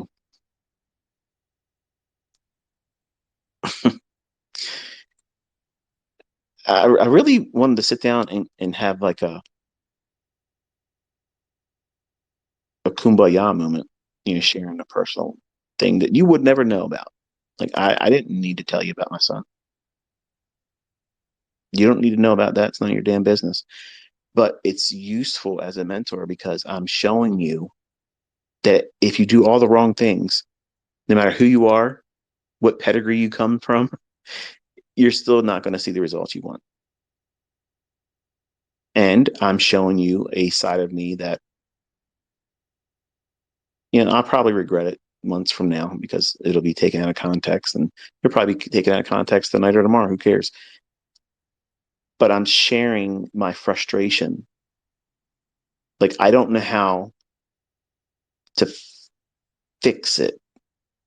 Like, I can't do anything to change what's not being done or what's being done. And it feels very, I feel powerless, in a way where I know my words and my instructions and my encouragement are not going to be helpful. He's going to do whatever he wants to do. And I'm trying to come to terms with that because, they're all growing into their own adult. They're growing into their own person. And while they may have certain characteristics of me, they're all individual and they all have their own unique qualities that make them who they are. Even though they're my kids, they all have certain quirky little things that make them who they are. And, frankly, I was hoping I was going to have a lot more influence, at least in this setting. And I'm discovering that my strength in what I thought was going to be my influential advantage to be able to guide them and avoid all the things that I know is problematic and prevent them from having all these problems and struggles and be easier for them to learn it. It's much like some of you. They just want to do it their way. And I guess in a lot of ways I can appreciate it because that's how I was. But I don't know. I mean, you sit down, you say, now watch this. This is the thing we're following. This is the list of procedures and protocols. And winning, winning, winning. Now you do it. Okay. Throw the piece of paper out the window. Let's start with a new language. Let's trade a different time of the day. Let's use a different market. What is going on here? What just happened? Like, who are you? Are you my boy? What's wrong with you? Who are you? You're an imposter. So, human nature, it's a real thing, and dad doesn't fix it. ICT isn't enough to overcome it. They have to break themselves. They have to burn it down enough times and then sit there with the ashes, in the ashes, and come to grips with they were the ones that did it to themselves. They are the ones that are going to have to come out of all that, wash themselves of it. And that's what I had to do. I mean, I wasn't spared any of that. And you think that you're going to spare yourself that uncomfortable period because you're going to do it to yourself. At some time in the future, you're going to eventually well, not trade to, but trade in a setting that is taking on real monetary risk and or trading in this pseudo environment of a funded account trying to get funded where you have something to lose. What are you losing? The money you're putting into it. You got to pay that monthly due and you got to pay that reset every time you need to utilize it. But have you considered, for those of you that have done multiple resets over and over and over again, is there a line that you're not going to cross? I won't reset 7 times. I won't do it a 10th time. For some of you, I won't do it after 3 times. 3 times, I'm done. I'm just going to have to do something else. What is that limit for you? Have you considered what it is? Because if you don't have the right mindset and a predetermined exit strategy, like when do you call it quits and say, okay, this endeavor, this approach to doing it isn't meeting what I need and I can't hit that objective. So therefore, I'm going to stop all funding to it, which is that's what an entrepreneur does. They say, I'm not going to waste any more money in this. This is not yielding a return for me. So I'm not going to water it because it's not going to produce any more fruit. So what is it for you that does that? Where's the limit that you won't cross? There's a number, there's an amount of money that you're willing to invest in it. And when you hit that number, I don't care what video I make or what I do in a live stream or somebody else does or whatever they're selling, you ain't never doing it again. Do you ever think about that? It should be something you have in mind because you shouldn't treat it like a cable TV bill or your Netflix bill. I'm just going to keep making the payment. It'll happen for me one day. I'll eventually get what I need. Maybe. But in reality, some of you, it won't ever happen. And that's what makes me unpleasant as a mentor because I'm not going to sugarcoat it. Some of you want to do this, but you don't want to work for it. Some of you want to do this, but you don't want to pay for live data. Some of you want to do this, but you don't want to invest the time into it. Some of you want to make money and replace your job, but you don't want to defer the things that's going to require your time to study. Your girl money on the weekend, that can't happen. All the weekend and over the week, going out to the clubs and hanging out with this one, hanging out with that one, and you're supposed to be studying. Some of you ain't going to work for it. Some of you are going to say you're going to do it. You're going to talk a good game online with me and other people in the community, and you won't do anything with it.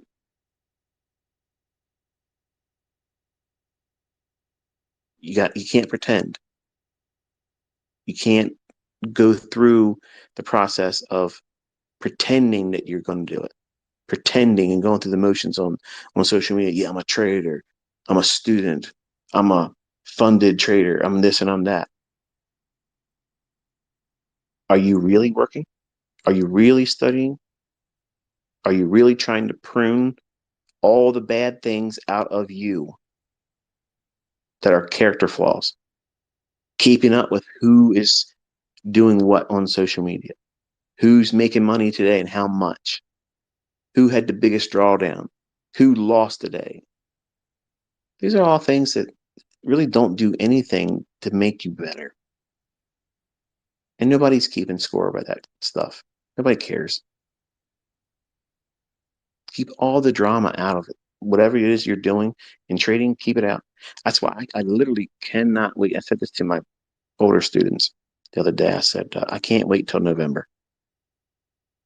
I'm so drained by social media. I have channels that I follow on YouTube. They're not even traded, like they're not trading channels. They're just, well, a lot of different things. I like certain car channels, homesteading YouTube channels.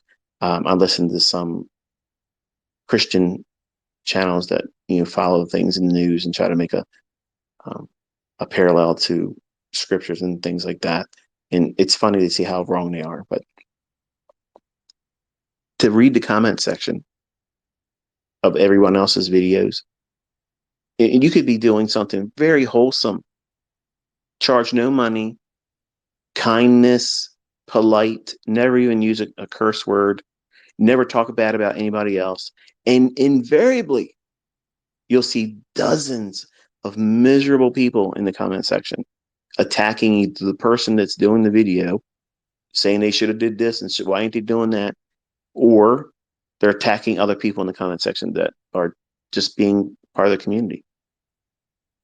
And that's what I'm seeing more of. I'm seeing it in public. Like I said this morning, we were out shopping, and the rudeness of people is off the charts now. Madness. And I've always been an introvert. I might not sound like an introvert because I'm talking about something I love, which is the markets and such. But if you were to meet me in the public setting, you would never identify me as an inner circle trader. You would never say that's that guy, because I'm reserved. I'm quiet. I'm not trying to draw attention to myself, and I see how people are becoming much more toxic, and I want to be my old reclusive self in November. Like, I'm looking forward to that, because the world's getting uglier, and people are getting very, very agitated over the smallest things, which means that we're at a boiling point.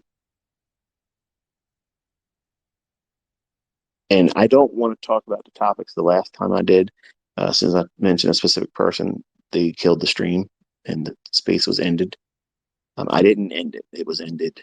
And I've contemplated talking about using my SoundCloud account for those types of discussions. I don't want to put them on here because they've already, and 2 times they've done this. And the last time I was on Twitter, the reason why I left Twitter years ago is because I was telling everybody in 2019 what we all went through with COVID and the whole world coming to a screeching halt and all that stuff. I didn't say COVID, but I said, we got something coming bad. It's going to be worse than 9/11, and every country's going to feel it, and yada yada yada. I was putting up posts, and they weren't letting those posts go through.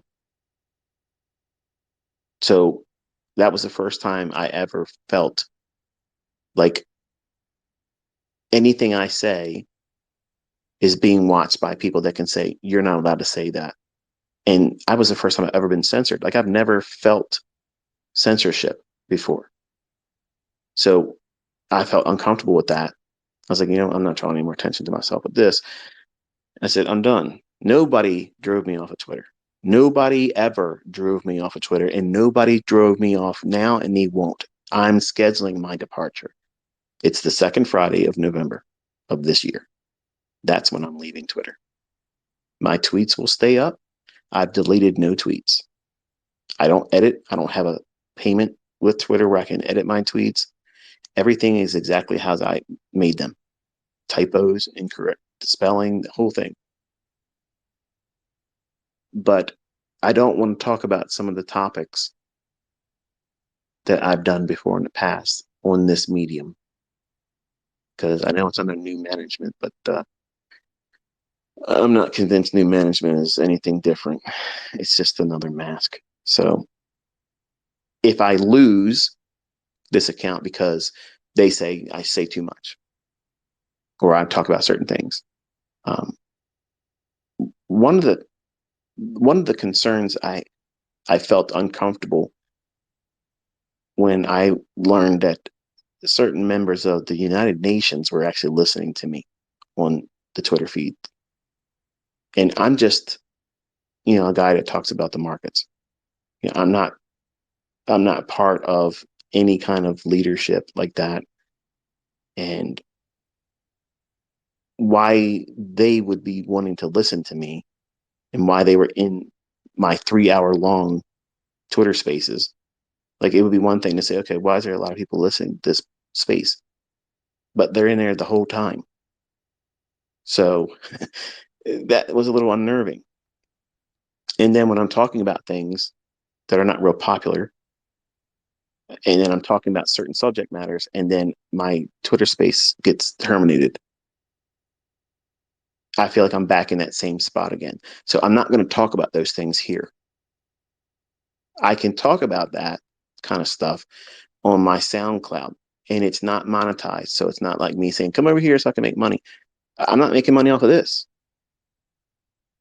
I want to do these things. I want to talk. I want to give you my opinion, number one. That's first and foremost. That's all it is. But I also kind of want to guide you through the growth and the growing pains that you're going to go through doing what it is that we do, learning something that's really incredibly difficult. And you have to submit through a lot of time, a lot more time than you want to put through initially. And it's a medium with SoundCloud. If they were to shut that down, I don't care. I don't care. But I have a voice here on Twitter that I want to keep until the end of the year in November. That medium I want to keep, so that way everything I said, it's archived here. It's public. Everybody can see what I called. Everyone can see what I was looking for real time. You can't hide it. I haven't deleted anything, and nothing's been changed, and nothing has been hidden from you. There wasn't a plan A, plan B. It's all here. The last time I left Twitter, I told everybody a week in advance. I said, I'm going to be removing my Twitter account. If you want any of my tweets, you have until Saturday to copy them. I didn't just pull the plug. I let everybody know this is the way it is. When I shut down my mentorship, I said, you have this many months to collect what you want because it's done. I didn't pull the plug like that. I'm telling you when I'm done teaching. It's the second Friday in November of 2023. I'm telling you when I'm stopping. So everything has always been this way. I've always done these things, but I don't feel comfortable talking about some of the things I felt I would be able to do because it was under new management on Twitter. And, you know, I don't view myself as someone that would be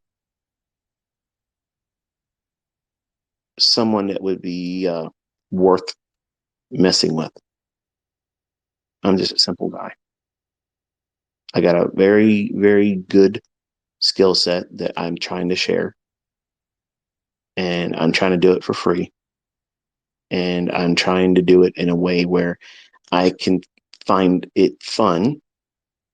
It provides me a sense of satisfaction to stop people that have ripped off my content and tried to market it as their own, because now they can see that I'm the person that put that out there. And you all have the advantage of being with me for free and see if it's worth your time and investment in it. And if it's not, no harm, no foul. Good luck with whatever you do. But I don't want to put myself in a situation where I was just going to say it.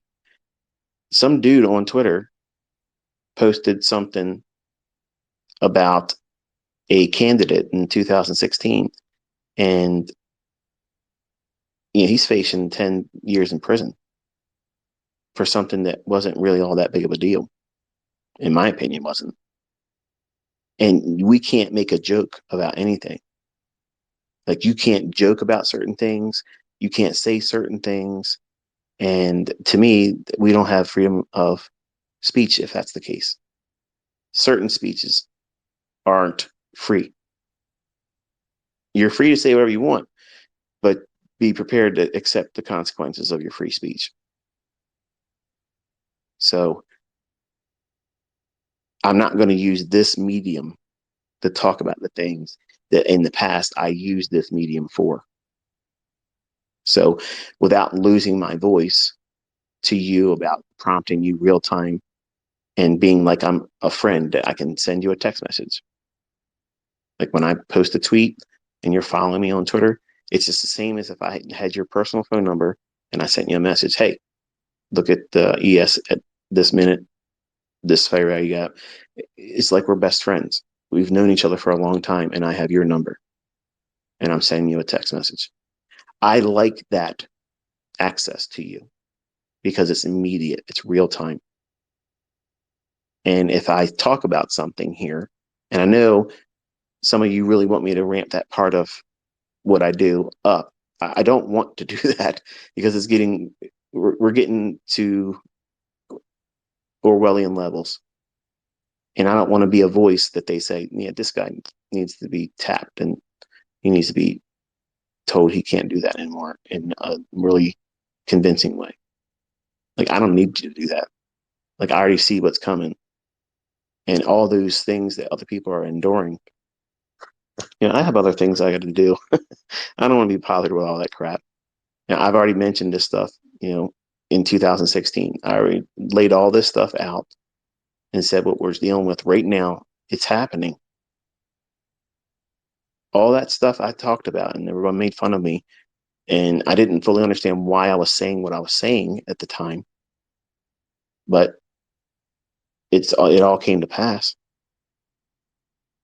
and is coming to pass right now. Like, we're seeing all this stuff. And I don't have an answer for it. Like, I know some of you have this real high and lofty opinion of me. I don't know. Like, I have no idea where to put the money I have. Because if things go where I think it's going, it's going to affect everybody. And I don't believe crypto is the answer. I know some of you are probably you're typing out the tweet right now.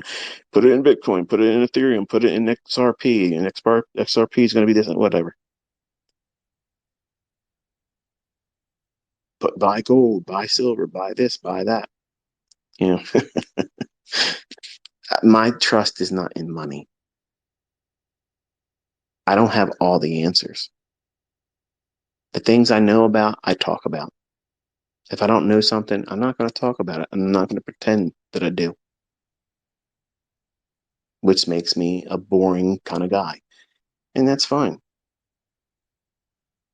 I don't claim to know everything, but the things I talk about, I feel like I'm an authority figure on it. Otherwise, I'm not going to talk about it. That's why I sound arrogant, because it's really from a position and stance of authority. I know what I'm talking about. I show you, I prove it to you. You see the logic coming to pass in the charts. It's real time, right to the second, right to the minute, right then and there. But all this stuff that's coming down the pike, we're not getting into too many details. I mean, if you just take a look, and it's coming. They're not hiding it now. Your sense of freedom is about to be redefined. And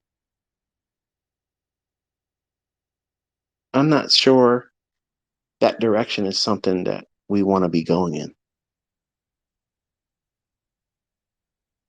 There's a lot of tension in the world. There's a lot of anger building up, and that's going to increase.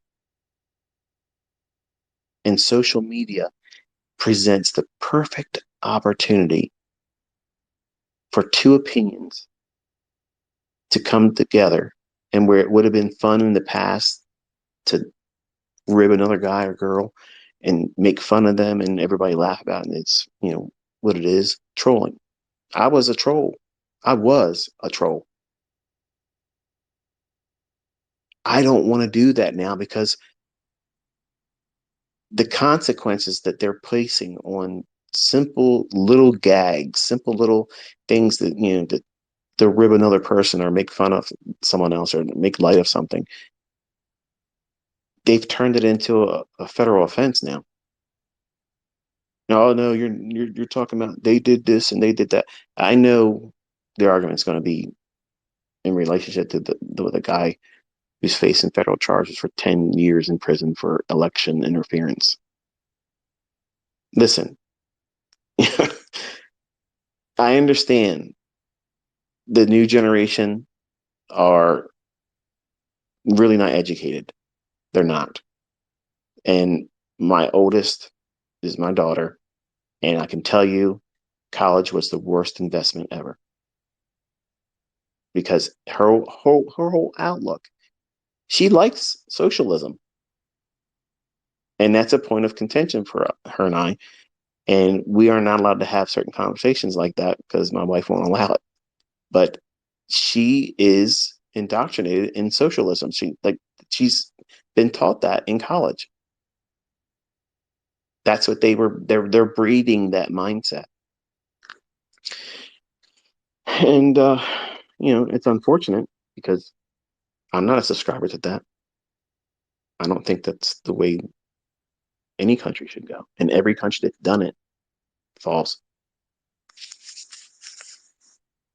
If you look at the order of events and how things transpired in Venezuela on a timeline basis, we're we're near the end of it. Venezuela used to be amazingly rich. It was one of the richest countries in the world. Everything was wonderful for it. And then they put their sights on it. And everything that's going on right now in America, we're following that script. Just like I said in 2016, we would be Venezuela 2.0. And it's repeating itself. Is it because I was clairvoyant?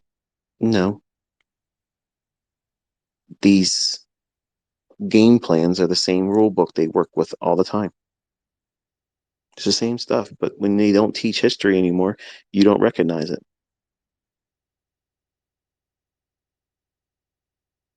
You can't even buy the history books I have anymore.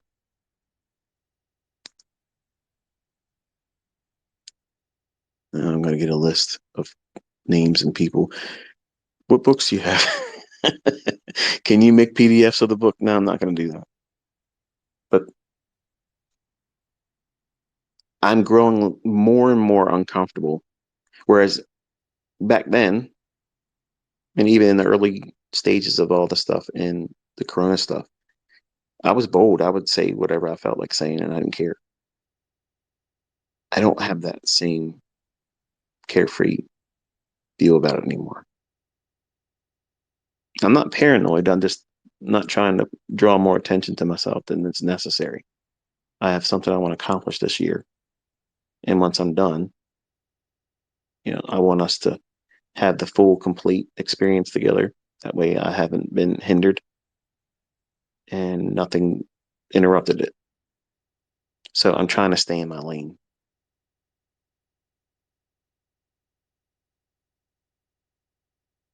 The break that I had during Passover was me basically trying to stay focused on what it is I'm trying to accomplish this year, get through it, teach you all what I wanted to teach, and present a way of study. That way people can come to that channel and that list of tweets that showed things in the past and learn from it. I mean, don't cost you anything. And if you don't like it after spending some time with it, that's fine. But it didn't cost you any form of sacrifice. You can test it, you can see it, you can see it's been proven, and other people have proven it works.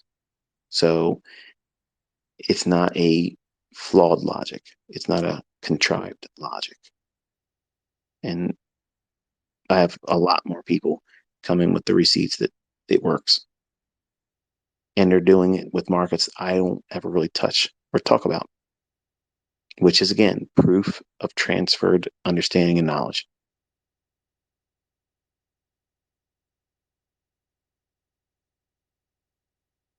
So, anyway,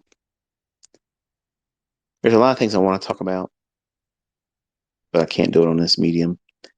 So, like I said, I'm probably going to start doing once a week some kind of I guess it would be considered my tinfoil hat discussions. And it's wonderful segregation from the trading discussions. So that way, if it's not your cup of tea, you have no business going over to my SoundCloud account. But if you like that type of thing, and you just want to hear what I'm looking at, what I'm pondering, what I've found interesting, noteworthy, or where my concern is, that's what I'll do over there. There is no ads, there's no monetization of it. And if for whatever reason that account gets taken down, which I can't even imagine why it would, but if it did, I don't care. It doesn't affect this platform here, which is what I'm utilizing throughout the rest of the year. So that's the business there. And I will, I guess, catch up with you on Monday. Try to have a relaxing weekend. Don't do too much studying. Have a little bit of a downtime and reset yourself. Until I'll talk to you next time. Be safe.